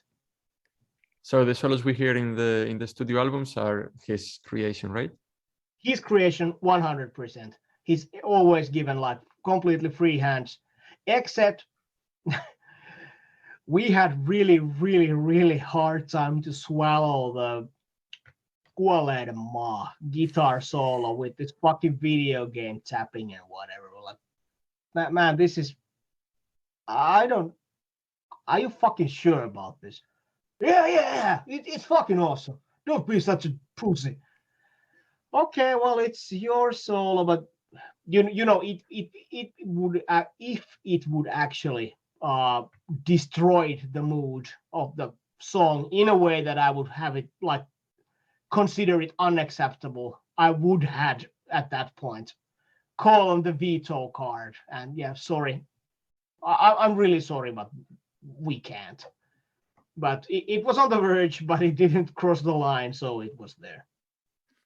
I remember seeing a video, probably on Facebook or something, of that session, and you behind the controls while he was recording, and you started saying, "What is this video game? Pew pew pew." I can't remember that. Yeah, there is a video, yeah, somewhere. Tuo vähän muutoksia vielä tuolla.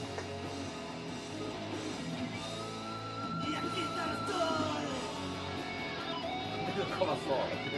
Metalliko!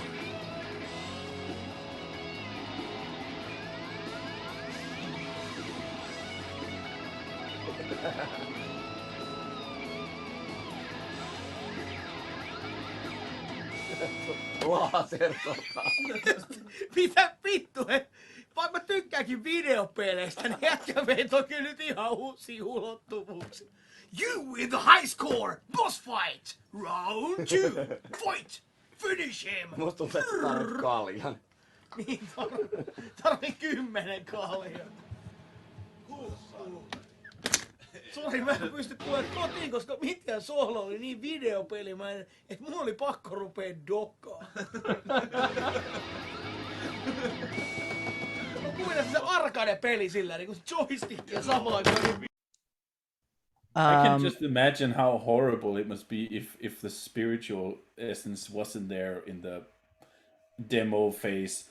Like, you bring everything to the table and you're like, how do you like this? And everyone's just, Noni, good, okay. But the spiritual feeling is not there. It's just puppets just bowing down and say, go for it. Like, I can imagine you probably want some sort of yes, but questions. Yeah. I mean, if everything was just yes, you're like, what the fuck? What now? Yeah, well, it's like I always, it's like I think everybody playing in a band says the same thing.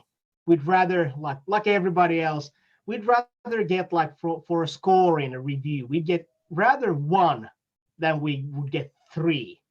We're talking about 1 to 5 scale. Yeah. Because 3 is just so, yeah, like, you know, mediocrity is just like, thank you. I've completely fucking blown it. Like no comment.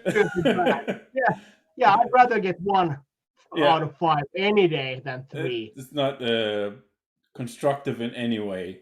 So yeah, so in that case, it's exactly how you just described it. Like, yeah, yeah, whatever. Yeah, it's okay.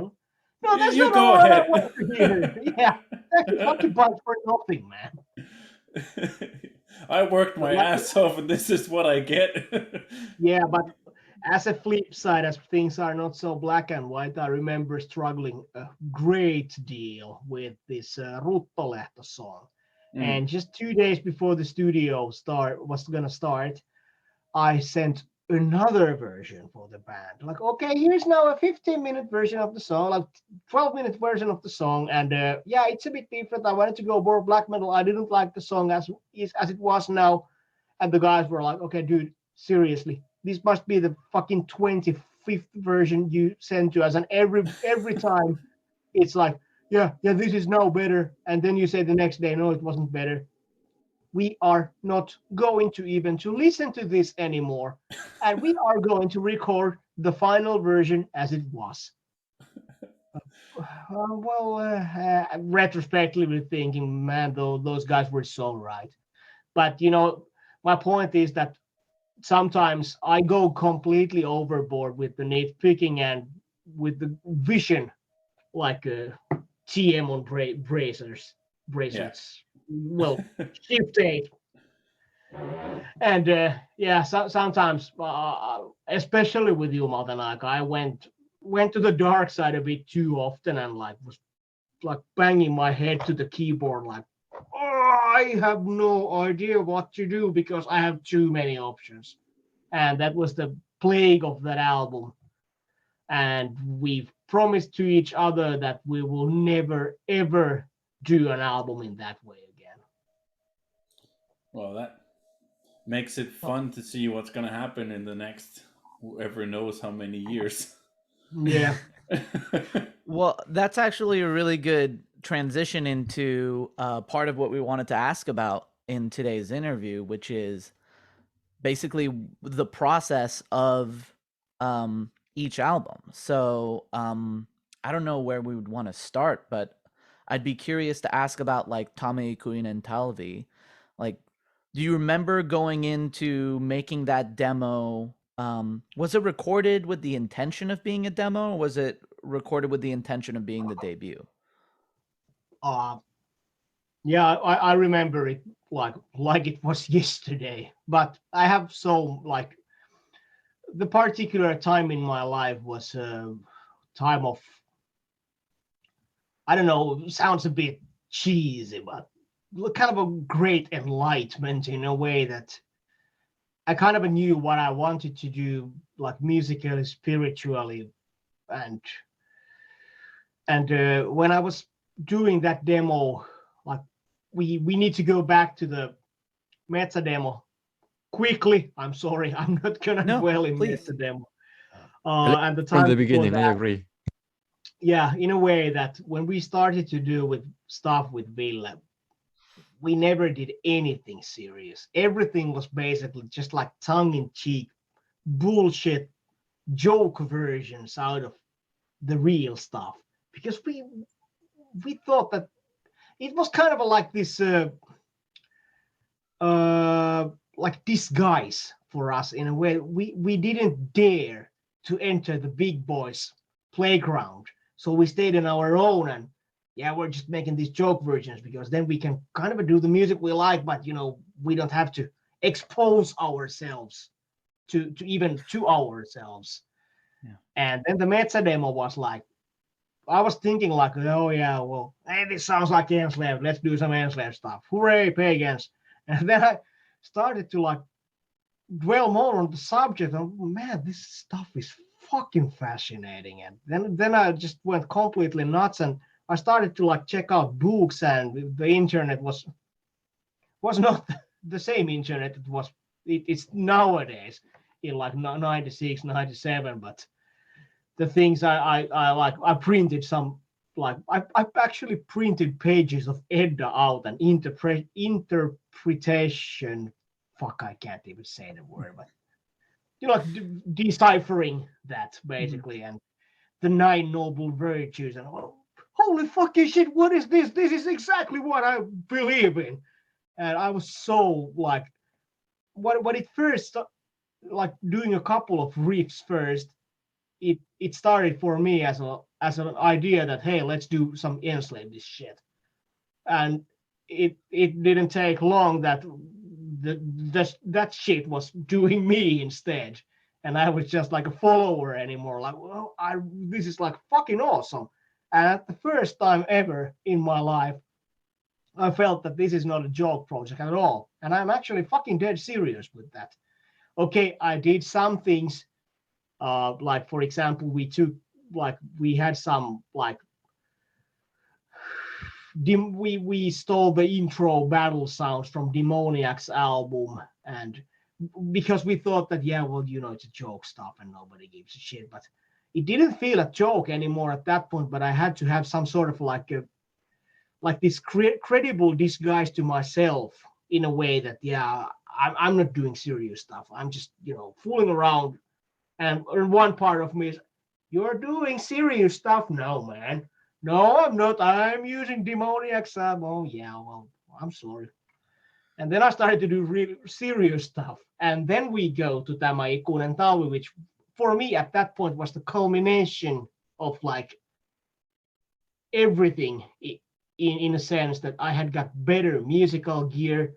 I knew exactly what I wanted to do, and I knew what I kind of spiritually belonged to.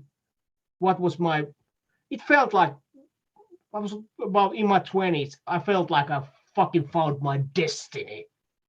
The sky's the limit. Valhalla's the limit, kind of a way. Fuck the world. And so when I started to do that, the Tämä ikuinen talvi demo, it was meant as a demo all the time. We never thought about it as a debut album. But with a twist, we had one thing, or, well, I can't speak for Ville like 100%, but I can speak for myself. Fucking sue me for this. One of the things I wanted to do it so well as I could was because I thought there are so many shitty albums already released. As a pretentious 20-year-old who like thinks that the world is his oyster, fuck you, everybody. I'm going to present you a better demo that your shitty albums they don't have a chance to compete with. Well, it's not the truth, actually. There are many albums that can compete with that, but that was the backbone of the idea. That was your mindset. Yeah. Do you remember writing the melody at the end of L'Opion Veri? If I'm saying that right? Yeah, you said it right. Yeah. Which one? The last melody. And the double kicks come in. To me, that it seems like a very trademark Moonsorrow moment, and it's one of the earlier parts of the discography that I can remember hearing it. Do you remember where that came from? What the inspiration was? Yep, and that's why I'm actually laughing here, because you say that it's like a Moonsorrow thing. For me, the first thing that pops to my mind when you started to humming it's Warcraft 2.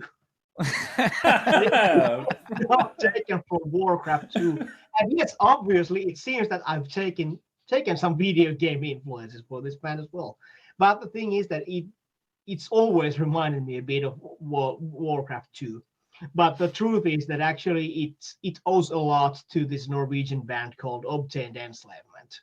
The whole song basically reeks of obtained enslavement in a way.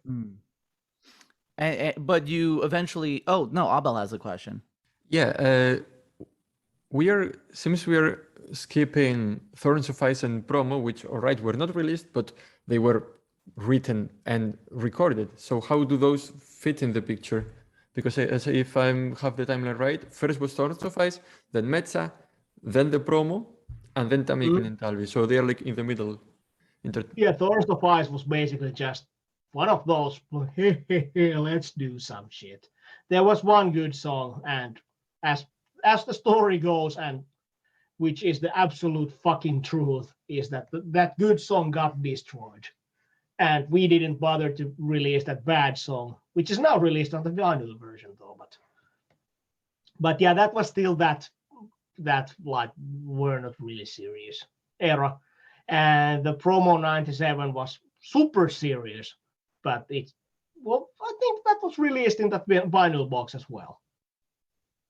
Am I correct? Yeah, I think so. Yeah, you did. Yeah, Yeah, well, definitely. it's fucking like enslaved and emperor all over with the horrible sound. But yeah, that was like that was serious approach, even more serious than Metsa, but like musically so unworthy in kind of all aspects that I don't talk about those much. They don't bring anything like meaningful to the discography in a way. There's a reason why they weren't like posthumously released in a 7-inch or whatever until now. They're just not so good. Have you actually found what the parts which are not released on the box? What? So on the big vinyl box, there is half of Thrones of Ice, and I think the whole promo, which is just an intro and a song. Yeah. I did the remasters for all, but it's like, I don't know, almost 10 years ago. Yeah. But I mean, what is lost from Thrones of Ice is still lost, right? I mean, you haven't found anything afterwards. Okay. Yeah, there was 2 copies of that tape, and mine got destroyed, and I tried to hunt the other down for years from my ex-music teacher, like music course teacher, in high school. I passed one course, just like we were supposed to record something, and it was like basically like AV course, audiovisual stuff, but mostly in that case it was like mixing and recording course. And because I was a lazy bastard already at the time, I just told him that, hey, I've recorded a lot of stuff. What if I just bring you something what I've done before, and can I now pass this course? And yeah, okay, bring me that tape. And then I remember he taped that to his like collection of, yes, we used cassettes at the time. So he had a double like 2-deck cassette player, and he dubbed that after the previous participants' work, so he can then judge the recordings later at his home. And I tried to hunt down that particular tape. I remember you taping it from me. Like, do you have it anywhere? I don't have any copies of that. And he never, like, he was a busy man. He never either bothered or to find it, or just didn't find it, or didn't give a shit. But I don't think he has it anymore at this point. So I think it's like officially lost now. Sounds like we should do some kind of signature online signature gathering and An online petition. Online petition with a witch hunt to find with his name and his address. Yeah, I still don't remember those 2. It was based on 2 riffs basically, and I still remember both of the riffs really well. So it could be technically possible that we recorded Breathing Blood part 2. Yeah, but seriously, like 2 riffs for what, 8 minutes. And I actually, when I found my 4-tracker tape, like these tracker tapes, like 5-6 years ago, I actually went through of every single of those, trying to find that fucking song, because it was done in that 4-tracker. And I had like a bunch, like a load of tapes, which I just circled. I make a one project in this one, and then when I filled up everything else, I started to like go over the old ones again and reuse them, recircle. And I went through all the tapes to find out that if it could possibly be what in one of those tapes. There was a lot of shit, but there wasn't that particular song. So that's lost for good. So picking up kind of after Tama-ikuin and Talvi, when you were writing Suden Uni, were you already signed? Did you know that it was going to be a studio album, or did you write the music and then it got like picked up by a label or something? No, we did the traditional way, and we sent, or Ville did all the work. So Ville sent the tape for like, I don't know, maybe 30 30 record labels or something.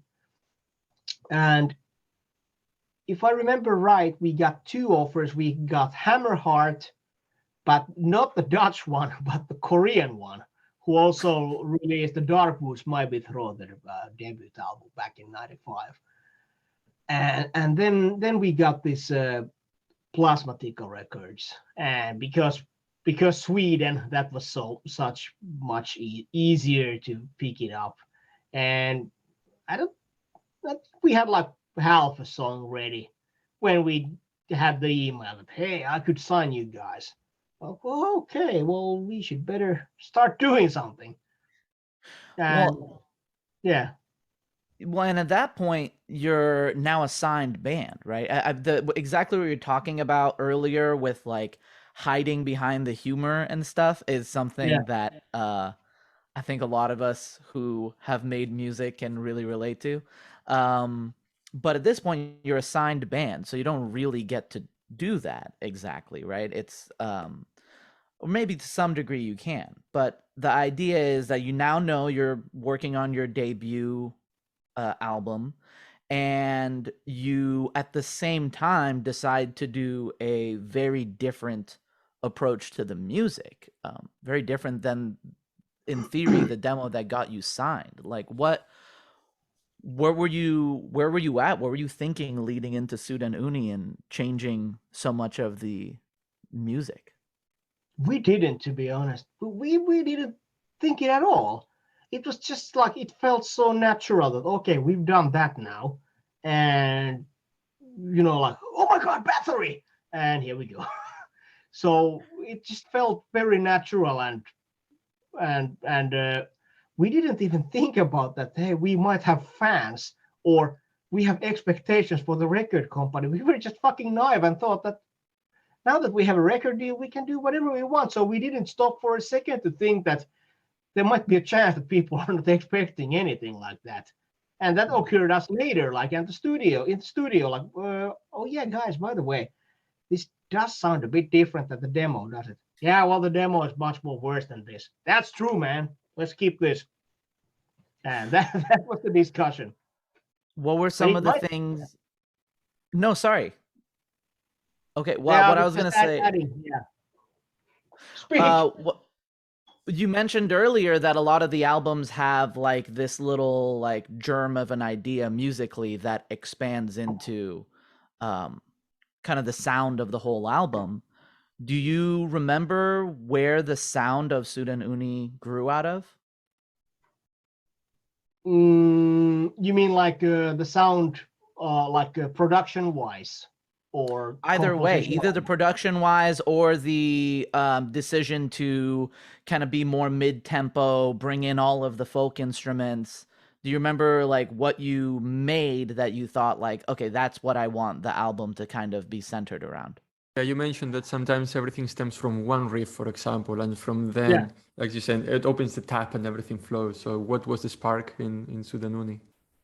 The opening riff of Kuin Ikuinen. That was the first riff done for Suden Uni and the first song done for Suden Uni. After that, followed by Ukkosen Jumalan Poika. So there's I do remember a lot of those like moments because they are really important in the big picture for me to like. I know where stuff starts from usually, and I can pinpoint easily those like sparks for each album. What happened first and so forth. Did including all of the folk and acoustic instruments feel like something that you had wanted to do and now you had the means to do, or did it feel like something that you just had wanted to start trying then? Basically I could answer this in like 2 ways. First of all, when Tämä Ikuinen Talvi was done, it was basically, as I told, there was this like personal ambition to fuck off everybody and their friends. And also, it was the first time that I actually got this huge palette of sounds in front of me. And as a keyboard player, like I went completely fucking nuts and I really wanted to like take advantage of all these incredible sounds that I could now use, especially compared to like Mezza demo with this sounds. Then when that route was kind of already, we took the car and we drove it to pieces basically, and there was nothing more we could anymore do with the music of Tämä ikuinen talvi. It was so over the top, like so many layers of synths and everything going on that we just thought that okay, yeah, we do like layering stuff, we do like complex stuff, maybe we should try another way to do complex stuff. And then because we had already flirted a lot with folk music and all these pagan themes, we thought that like it was a natural thing, kind of a, okay, so our tempos have halved. How are we now gonna fill that mass of stuff we want to fill again? Well, that's fucking easy. Folk instruments, acoustic guitars, and that's basically just where people see songs. We see like where people see a rock and roll band, we see an empty space which could be filled with anything, and depending on the tempo, we just figured out that we just use another filling to that cake, so to say. Does that answer your question? Totally. So Great. after Suden Uni, Wait a second before we finish with Suden Uni. oh sure. It's interesting that you mentioned that the spark for Suden Uni was the initial riff in Queen Equinen. So I suppose it's a No, not that, but the first so riff. the very first. Yeah. Okay, then well, I wanted to say that second riff actually is the second. Yeah, reminded me a bit of the main riff in the Lost song, this Vasaran Viha, which kind of reminds me a bit of Amorphis at the same time. So Yeah, well, it's a bit like I don't know that. Actually, let me Google that because this is important. It's a nursery rhyme, but I need to find its English version. Like, what's that in English? Jesus fuck. Yeah, well, I can't find it, but there's an English phrase for that. It's like talking about small circles and like everything basically leading always to the back, to Around? the side again. What? Around? Oh yeah, well, around, but I'm referring to, there is a phrase in Finnish called piiri pieni pyöri, which is like the ends of the circles keep meeting and keep just circling all the time. And I'm pretty sure that there's an English equivalent for that phrase. like but the snake biting its tail or something biting its tail. Yeah, something like that. But the Finnish version is more about kids holding their hands, so that snake is a bit more brutal version of that. But anyway.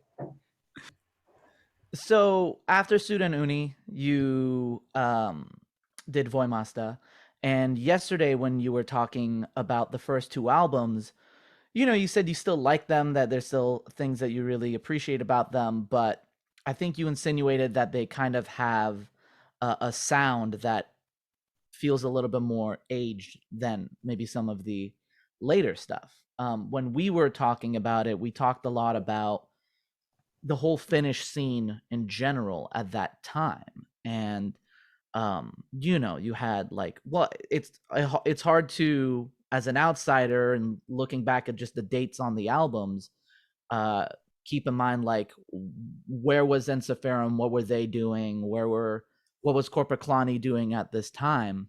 So I guess my question is, going into Voimasta, what was the Finnish scene like? What was your relationship with these other bands? What was the influence of the general Finnish music scene on that album, and maybe even Suden Uni, but on you at that time? There really wasn't a scene in a way that there was a bar. There was a metal bar.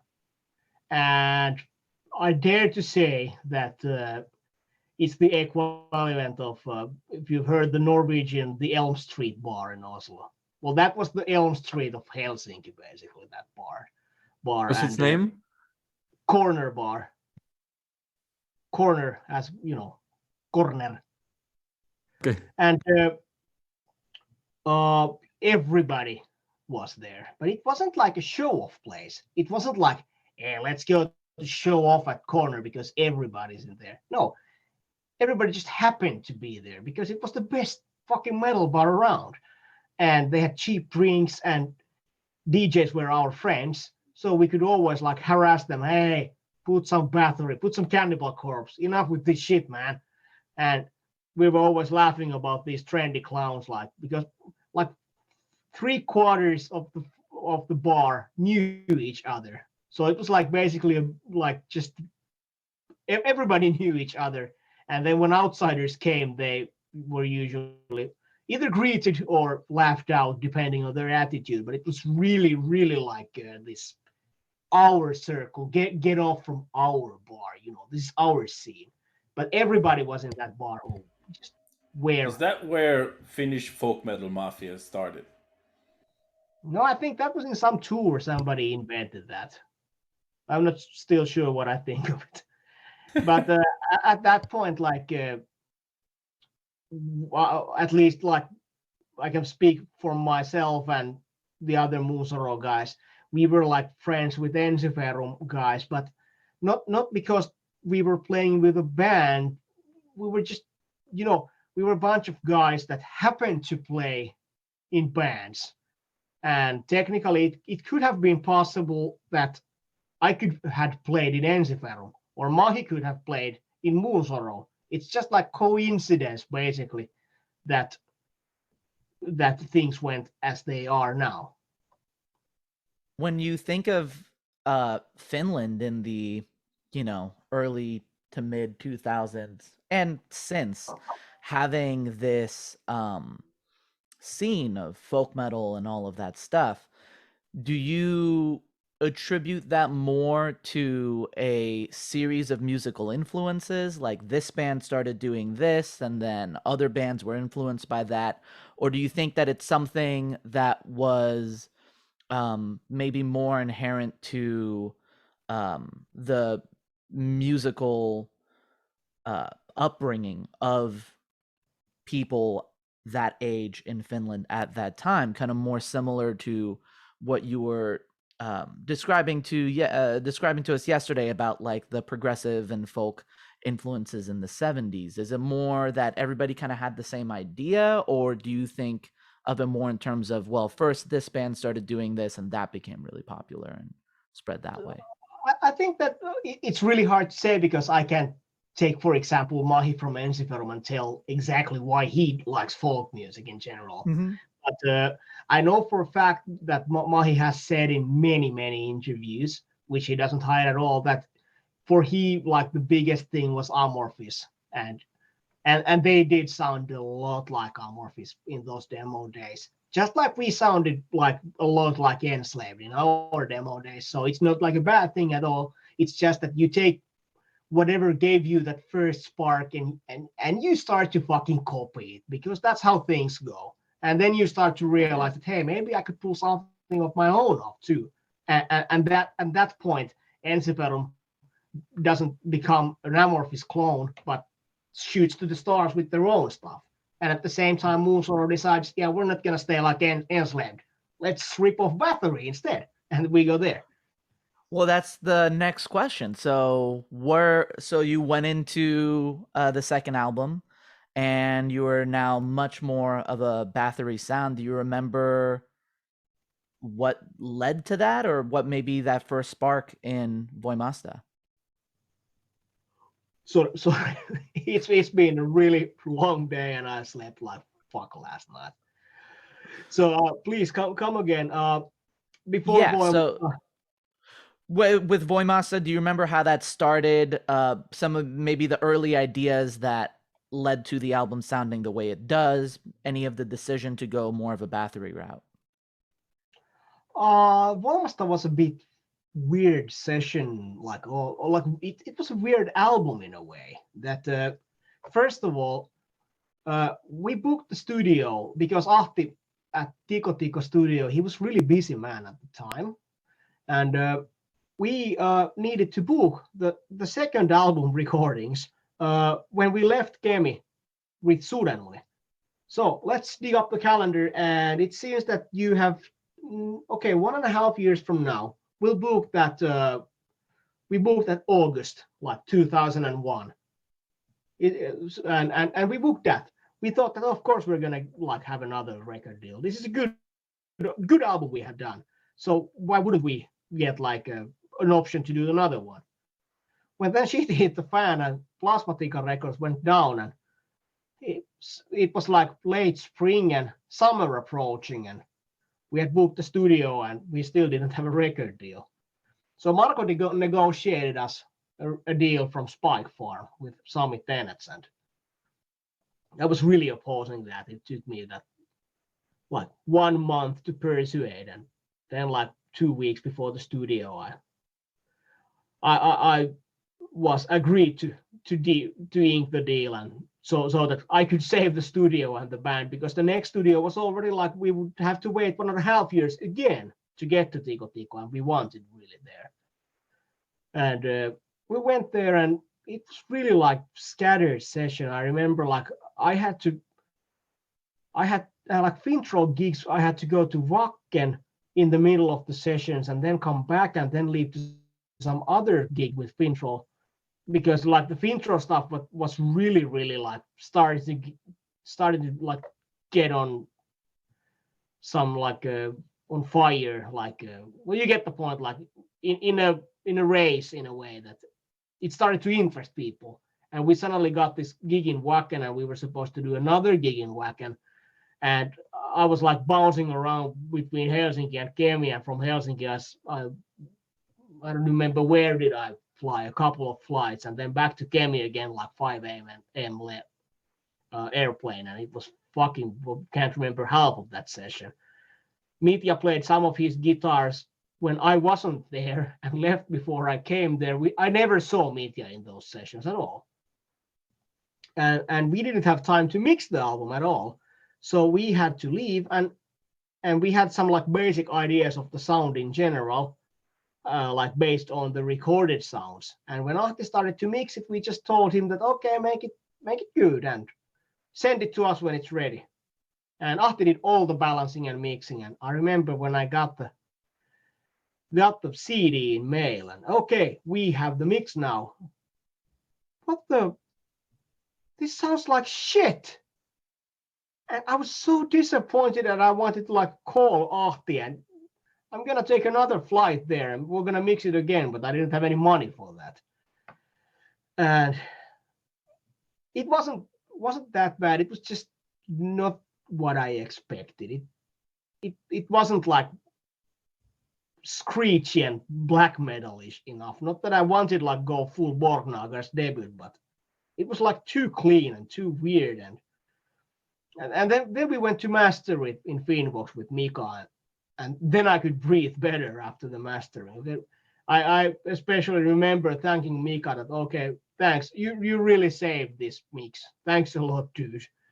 And I don't know what happened. Maybe we should have been there ourselves, but that was like a catastrophe of mixing. Long story, sorry. No, this is really interesting and things that we wouldn't know to ask about, so yeah. But very, very interesting to hear. Yeah, this is what makes the podcast really. This is the golden nuggets of what we're doing. Yeah. And they picking your brain. Like these never heard secrets. I was wondering this the intro to the last song. I've told you before that the intro is like 99% the same as Bathory, except Corthon's album came out after yours, So unless it's from some sort of movie with this port thing, the seagulls and the bells and everything, and he used the exact same thing, he was a Moonsorrow fan back then. Yeah, well, I do actually know where it is from. That's you are referring to the Sankari Tarina, right? Yeah. Yeah. So that's Marcos melody and riff, and I am fully aware where that is from. And let me dig that up for you. Can't find it. Sorry, it will take too much of everybody's time. Anyway, it's from the score of Kull the Conqueror. Mikkel, are you there? Oh yeah, you are. Yeah, you were lagging out a bit, I think. Oh, okay. Or was it only me? Be... I don't know. Yeah. So it's the movie soundtrack from Kull the Conqueror, made by Joel Goldsmith in 1997. There's this theme. It goes like dee dee dee dee dee dee dee dee. It goes like that, so it's really close to the Sankari Tarina theme in general. And we were laughing about that with Marco because Marco introduced us to that movie and that soundtrack, and we listened to that soundtrack a lot. And then he pointed out at some point that, yeah, by the way, remember that the Kull movie we checked out? Didn't you notice that this riff that I brought to you today it's sounding exactly like the movie soundtrack? Yeah, that's just, it's good. We're a movie soundtrack metal. But yeah, check it out. It's a bit same. Does that also include the like the ferry port? No. Are you there? I think he's He is the one lagging lagging, out. not you. Yeah. Okay. It's Mikkel, you disappeared. Vittu. Okay, am I back now? I disconnected from the landline. Yeah, you are back. Yeah. Okay, no, so the ferry ports and this ding ding ding in the background, and then the but it's everything combined. Like, where is this part of the intro from? Is it from a movie or what? This?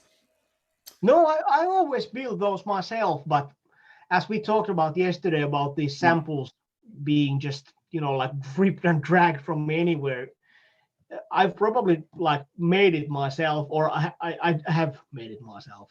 But it might be that the whatever the seagulls are from one place and the bells are from some place, and now when I can't even remember that we had some seagulls or no, but that's the thing, that when you listen to Norland 2 by Bathory, it's the exact same like parts of the bell and the fucking seagulls and something like that. And you're like, what the hell? And it came out like 6 months after yours. But are there like exactly? Can you like line them up and see the seagulls? So. Yeah, I think so. That's really weird. That's really. I want to check it out at some point. It's just if you really like crank up the volume from the first 10-15 seconds before everything really starts, and you do the same with I think it's Heimfahrt or something. I think that's the song. Heimfahrt, it's the last in Northern one. Heimfahrt. Yeah. If you listen to the first 20 seconds, you will hear Sankari Tarina, Sankari Tarina. Yeah, and it's I cannot say weird because it's after yours. I'm not so sure that it is like 100% like carbon copy, but it has the C noises. It has maybe like this. yeah, exactly. Yeah. But it's fun. Yeah, I need to definitely check it out at some point. So, I want to get into Kiven Kanteja specifically, but before getting into Kiven Kanteja specifically, we're now like chronologically, we're at like 2003. And within the next 2 years, you did Kiven Kanteja, Visoram Slutet, Natfod, Verisaket, and it just seems like, maybe from the way you also described it, it seemed like around that time you really came into your own as a composer and as a songwriter. And I'm wondering if you remember any of the changes of mindset or new things you learned, or anything that sort of took you from 2002 to 2003? What was the difference in your approach to music? Computers. That's it's so easy to answer. Computers. And I got myself like gear which I could actually use. So, and at that time I didn't have anything, no kids, no job, fucking nothing. Yeah, well, I had a relationship, but as an autistic guy that I am, that was mostly concentrating on my personal musical endeavors. And I was just breathing like album after album. And well, to be honest, I got a total fucking burnout in 2006. So it's basically, there's a reason it looks weird that I pushed out so much stuff, but it came with a cost. And I didn't have anything else on my table at the time. So I could just go completely nuts. I wake up, I do music, go to sleep. That was my days. And given that luxury in 2022, while being 34, 43, like getting 44 later this year, it would be a fucking failure of life if I would have lived the same life now that I lived when I was like in my 20s. So in that sense, Jari Menpa. well, hey, actually nobody knows Jari's, like he could actually have like really nice job, family, this car loan he has to pay each month, and the middle class stuff, and we are just concentrating on his musical stuff, and we are demanding, maybe he has like 3 ADHD kids or something, and he takes his all his time there. We don't know. So one of the things that I guess what we talked about in the transition from Voimasta, we on the podcast, what we talked about is Voimasta sounds so much like the Finnish metal sound, and the the Ensiferum, like iron and all that stuff. It's not exactly the same, but a lot of those like classic albums that people who really like folk metal listen to, a lot of those came after the Moonsorrow stuff that was kind of the folk metal era.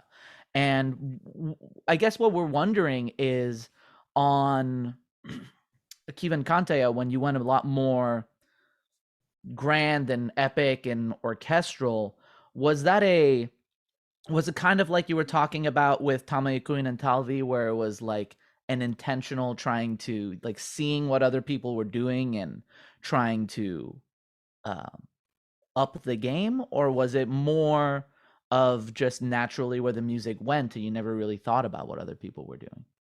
I know one of those answers is cooler, but what do you remember how you felt at the time? Well, to be honest, we always, in a way, we check out where others go and, like give them a finger and go deliberately to the other way. So whether it would be cool to say that, yeah, we don't give a shit. But in a way, at least I do give a shit, because I don't want to do like what everybody else is doing.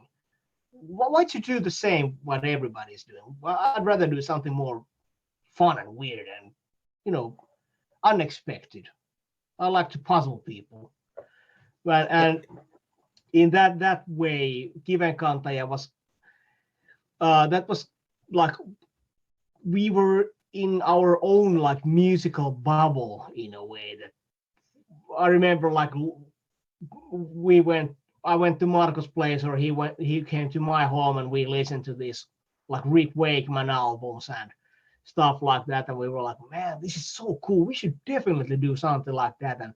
And then because computers, I got these like VST instruments, and I could play a fucking Moog. Yeah, there was a ton of latency, but who gives a shit? I could still get a Moog out of my keyboard, and that was like so super cool that we kind of like went completely overboard. And I'm not saying that's a bad thing, but we definitely like got so enthusiastic of all these possibilities. We can fucking do everything we want.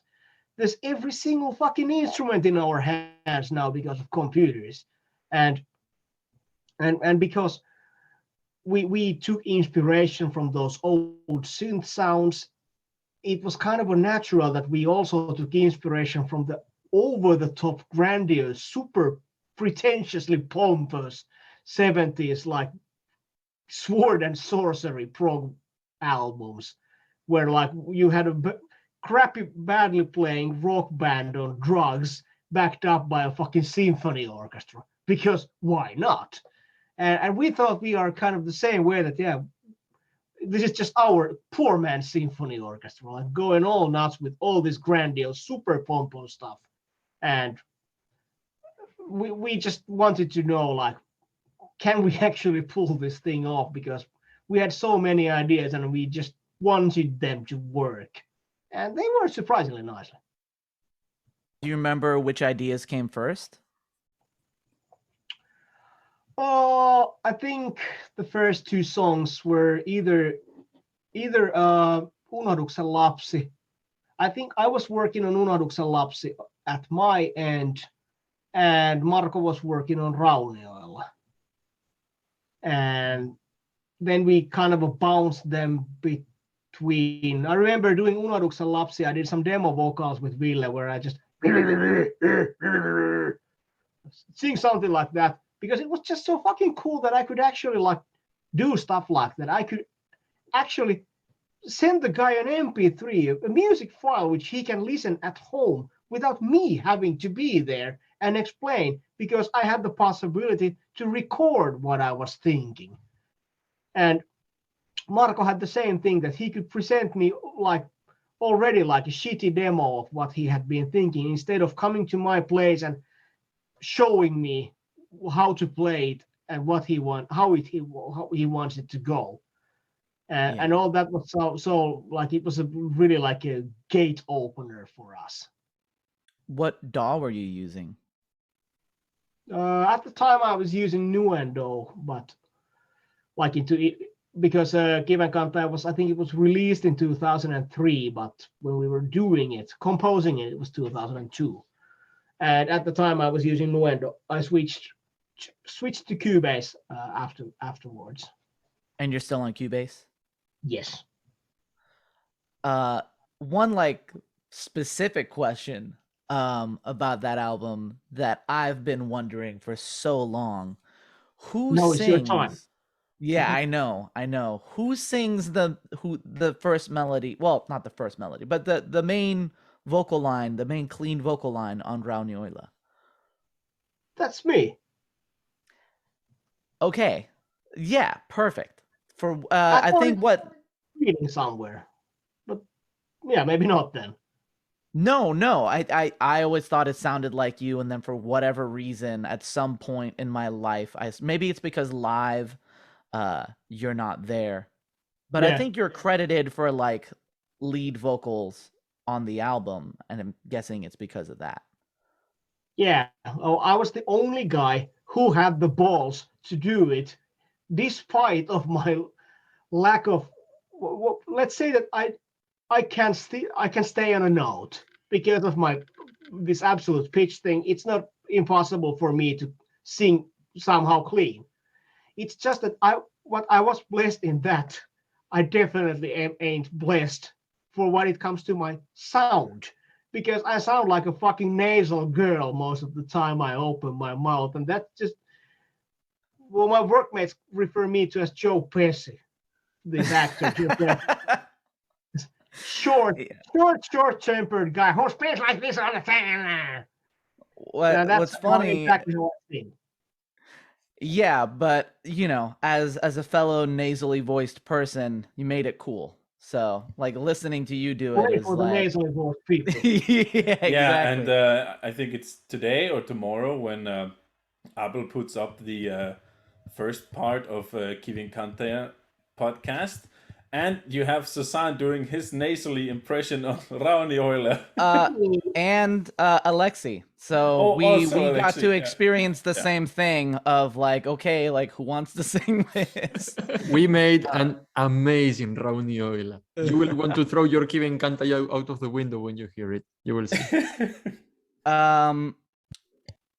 So on something like the decision to have the ending of Jumalten Kaupunki the way that it was, I don't even know if you think of it as the ending of Jumalten Kaupunki, because it's not on the album, on the title, it's, you know, including, I don't remember the title. I'm not a real Moonsorrow fan, apparently. Tuhatvuotinen perintö or something like that. Yeah, Where did- Ville where is did that- really into those including things. Yeah. That is Well, the oh, intro, so- though.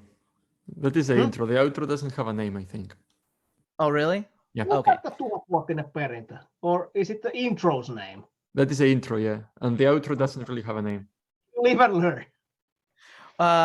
Where did that come from? Do you remember the idea to do that? Was it a natural thing that like that's how the song goes, or was it like what the song think was that was- over and you thought, what if it wasn't?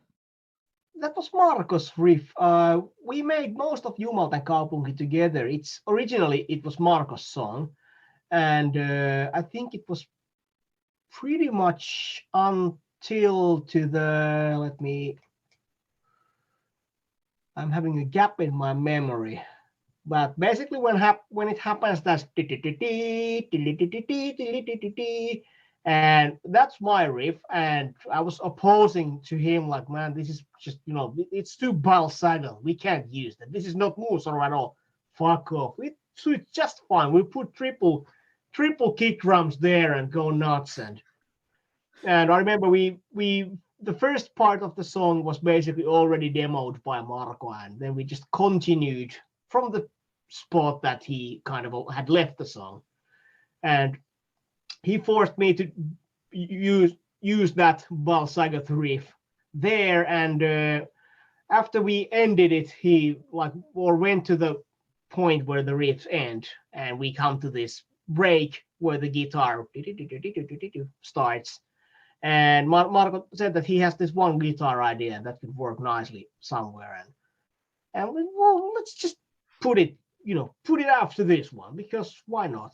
At that point, at that time, I think in a way I do miss those times, but I don't miss those times in a way. It was so easier to do music because you didn't give a shit. Can we put this riff after that one? Well, of course we can. You know, who gives a shit? You didn't even think. You just put riff after riff after riff. Nowadays, you do music. Well, I think those bass lines should go after the passing note to that stuff, and then there is this contrapunctual thing.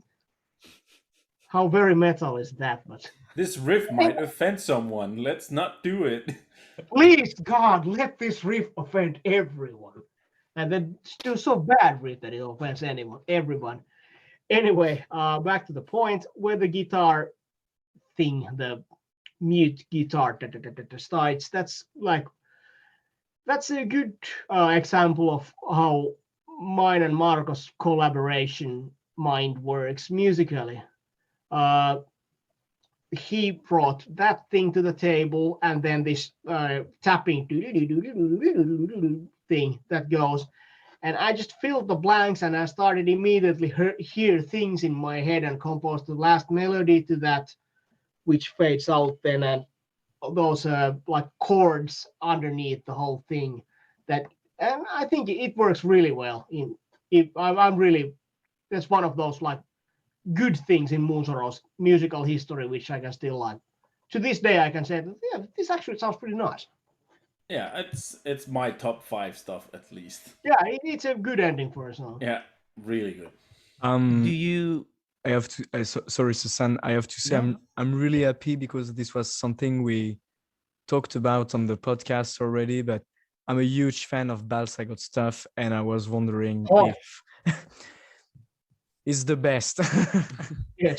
Thank you very much. I was going to ask you the question, but you answered it before. Yes. Is that Starfire? Yeah, this is my favorite one, but I have all of them several times in Yeah. in many CD cases. But this one is just the shit. It's too great. Yeah, it's fucking awesome. Lo and behold. Thank you.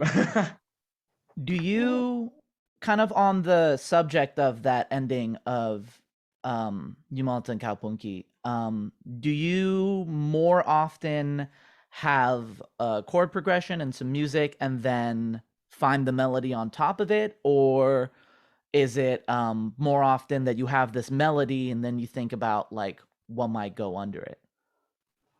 Jumalten kaupunki, the ending was completely based on the chord progression and the pattern that Marco had built. Or like, let's put it that way, Jumalten kaupunki built on top of Marco's pattern. And then came the chord progression, and then the melody just appeared because it should go like that.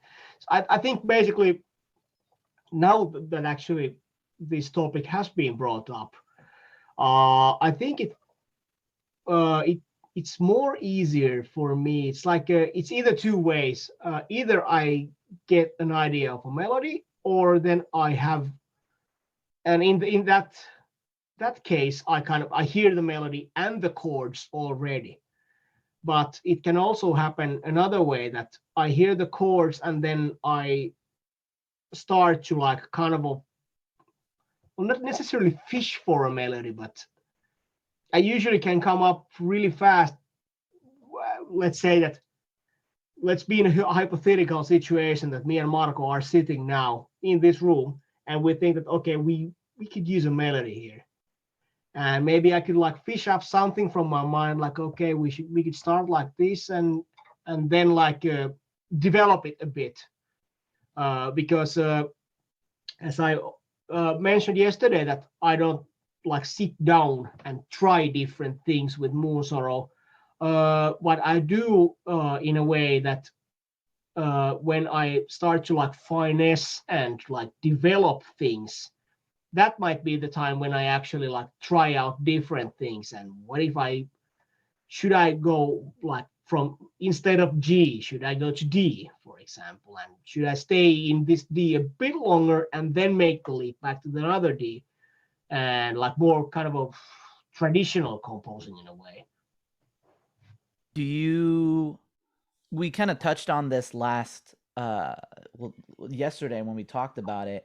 I know that there's no one characteristic of the Moonsorrow sound that you've said that you feel completely beholden to, but there's also certain elements of the Moonsorrow sound that have been like really consistent. Like for example, like the triplet feel. Yeah. Do you on Jumalten Aika actually there was I forget which song just dropped. I think it might have been Suden Uni at one point completely drops the triplet feel, and that was a very weird moment first time I was listening to it, because suddenly it didn't sound like a typical Moonsorrow song at all. But I'm just kind of curious, when you're talking about like your composing process and so on, have you noticed any like things that just consistently feel right for Moonsorrow in terms of any aspect of harmony or rhythm? Or well, the triplet feel with the kicks, 16th triplet kicks, is definitely a Moonsorrow thing. And another one, like again based on drumming, is those like ta ta ta ta. We get a lot of those like floor toms synced to like palm muted guitars to emphasize that. It's kind of a like classic metal thing in a way, like Manowar. Slash later.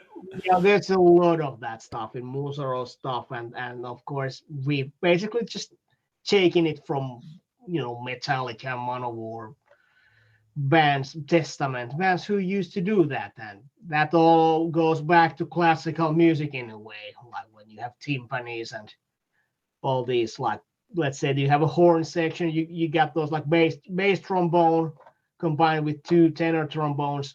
That's your guitars. Put cellos there and you're already like completely fucking metal.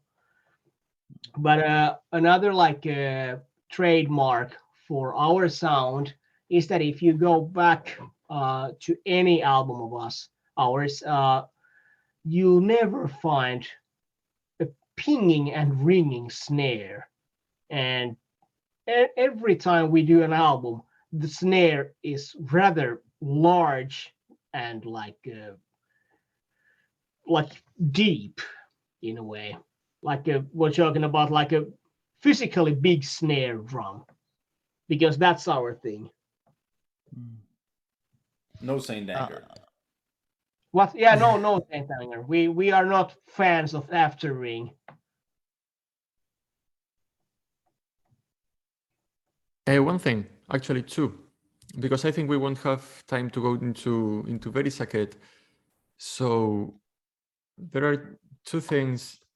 So when recording our episodes, we noticed it was in two moments, but I just remember one, but I'm sure the others remember the other one. We have a song in Voimasta. We have a song which is Hidden Pelto that kind of foreshadows what will come afterwards, but it's later. And you kind of skip Kiven Kantaya in that. I really hope that Sasan or somebody else can explain it better than I do. I think when you kind of like go back and listen to some of the musical ideas, I think each album kind of tries a bunch of new things, and sometimes it feels like you then do that idea more on the next album. Sometimes you don't. So Hidden Pelto sounds a lot like a song that could have been on Vrisaket in certain ways. But not on Kiven Kantaya. And I think there was one in Suden Uni that with an element that appeared also in Kiven Kantaya, something like this. I don't remember how it was exactly, but something that skipped but foreshadowed the future. Yeah, I kind of get the idea. Like given the a bit different mood of Hidden Pelto than it's not that melodic in a way. That it's a bit too slow in general. It's not one of those key moments in Moonsorrow's career for me. And I think the biggest problem is that it's a bit too slow. It's like almost dragging in a way that we should have maybe arranged it a bit differently to be able to ride with that tempo, because now the like the palm muted guitars and stuff, it's like it's borderline too slow for that tempo. We should have done maybe something different, but what's done is done.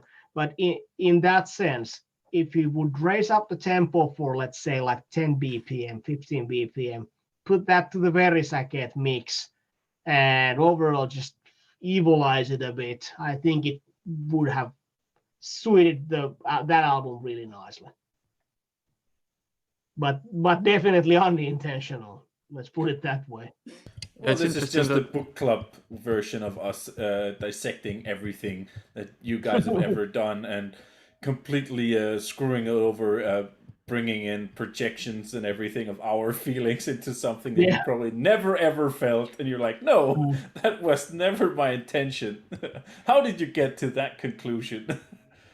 Yeah, well, lots of people tend to have different opinions about how the songs and especially the lyrics should be interpreted. So people should get in line to tell us about that more. It's interesting how the Voimasta album generally is so, well, kind of bombastic, not as much as Kiven Kantaya because it doesn't have so many layers and everything. But still, it already... Sorry? It's a different way of bombastic. Yeah, it's like super uplifting, super epic. We have this, we coined this term, dude on horse with a plastic sword, TM. And then suddenly there is Hidden Pelto, which is, I mean, it's not completely off the rest of the album, but stands out or stands in maybe because everything is so high up, and then this goes a bit more calm and then goes back in the last one. Yeah, and I think also what makes Hidden Pelto kind of a dragging even more is that we are using the drop D tuning here. So it's like a bit too slow. And it's also like psychologically feels like too low because we are suddenly dropping our like tuning of the guitars. So there's like, it basically feels like you're listening to 45 RPM stuff on 33 RPM in a way. Well, not that drastically, but you get the idea. Yeah. It's like it should have just been pitched up and made it faster at the same time in the process. And the second question, Yeah. sorry? Yeah, the second question I wanted to ask about this, which actually covers the first three albums. Yesterday, when we asked you, what would you say defines Moonsorrow, or what makes a Moonsorrow song? You said either the sadness or the aggression.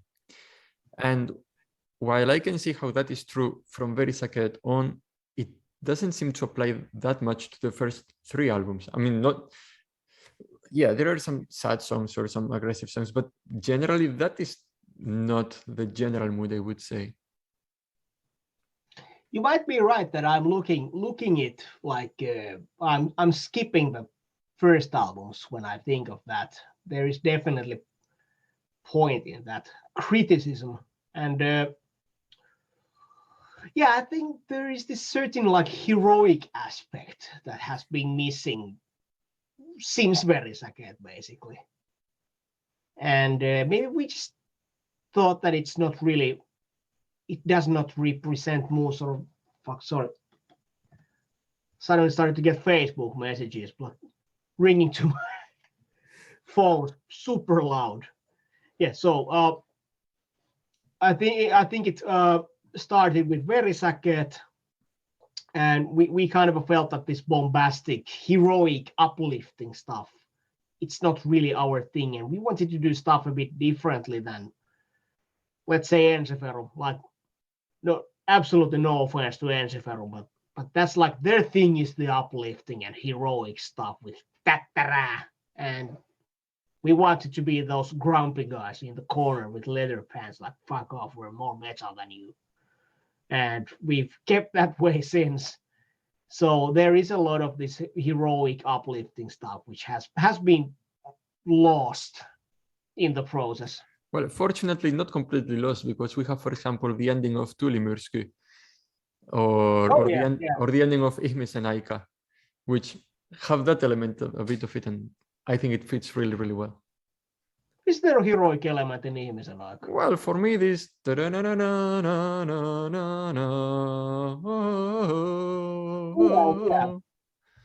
the old Moonsorrow would have probably doubled that with horns. Yeah, probably. But well, in a way, I take those like heroic moments more like literal fucking heroic moments, like with these leaps of fifth interval, kind of a Superman themes and Star Wars and John Williams-esque stuff. That's like heroic stuff for me, and I find that more in those earlier Moonsorrow albums, and not anymore in the new ones. But in Jumalten Aika, you have some pro. yes, we have those. Which are kind of bombastic too. Yeah, but they are like with Jumalten Aika, and in generally, we could have already used like proper sample libraries to actually do like actual horns, but it's a fucking synth because we love that sound and that aesthetic a great deal, and it's basically it needs to be a synth horn. It needs to have this certain 1995 feeling in it. It's always feel. What? Falkenbach feel. Yeah, but you know, this sort of warm, crappy synth, like this. There is this some sort of like when we do stuff with Moonsorrow and the synths, we definitely. It's not like we definitely don't be there like with this like very serious, like this has to be like this. We have a lot of fun with the synth sounds, and we might intentionally have like these like nostalgically bad sounds, but in a way I don't think it's kind of our trademark, because we have done this nostalgically bad sounds since our like beginning already. So we never kind of we never went somewhere else and then came back to fish for nostalgia. We just always loved those sounds so much that we end up using these sounds. It was actually my number one on my most wished things to appear on the next album. That was exactly this, and then you have the first song, and you're like, well, holy shit. Yeah, that's we laughed with Markus about this, like at least for a couple of albums already, that we use a lot of his Korg tritone, and whenever there is something of power, there's a word power in the patch is always good. We ended up like using like patches like power bells, brass of power. That's the sound. That's brass of power. Power piano is our go-to piano in all our Moonsorrow albums since Very Saket, I think. And just every patch with power on it, it's a Moonsorrow patch. And we have a lot of fun when we are doing those. So you will be getting more brass of power in the future too. We are nearing 10 p.m. or you're 11, so yeah. Thank you so much for talking to us about all of this and speaking so candidly. It's been really gratifying and very kind of you to take the time. Had you ever done such a long interview? Not really, but I think it's much more like easier to do an interview. Like, first of all, I know half of you personally already, and it's like more like a conversation with friends. And the second, I'm sitting at my own home, like safely tucked behind a screen. These two aspects already like give the opportunity to actually do an interview this long. Like, imagine going to a festival and then giving an interview in the backstage for somebody badly English speaking German. Listen to Jerry's bad jokes. Yeah, who doesn't give a shit about your band but has to do that, and then you sit there for 3 hours like, oh yes, we sing in Finnish because. So in that sense, it's the pleasure's been all mine. But this was also the goal of this. That this was exactly what we were aiming for, to have super low key, down to earth conversation. So it's really been everything we wanted it to be. An interview by nerds for the other maybe 3 nerds that are out there listening to us. 5 people listening to us. Yeah, I always joke that the only people who would listen to this podcast are already in this podcast. So, which makes sense in the sense of Moonsorrow making music for Moonsorrow and no one else. Yeah, well, I think that's the most important. I know it's a fucking cliche and everything, but you should always stay true to yourself, and the rest comes afterwards.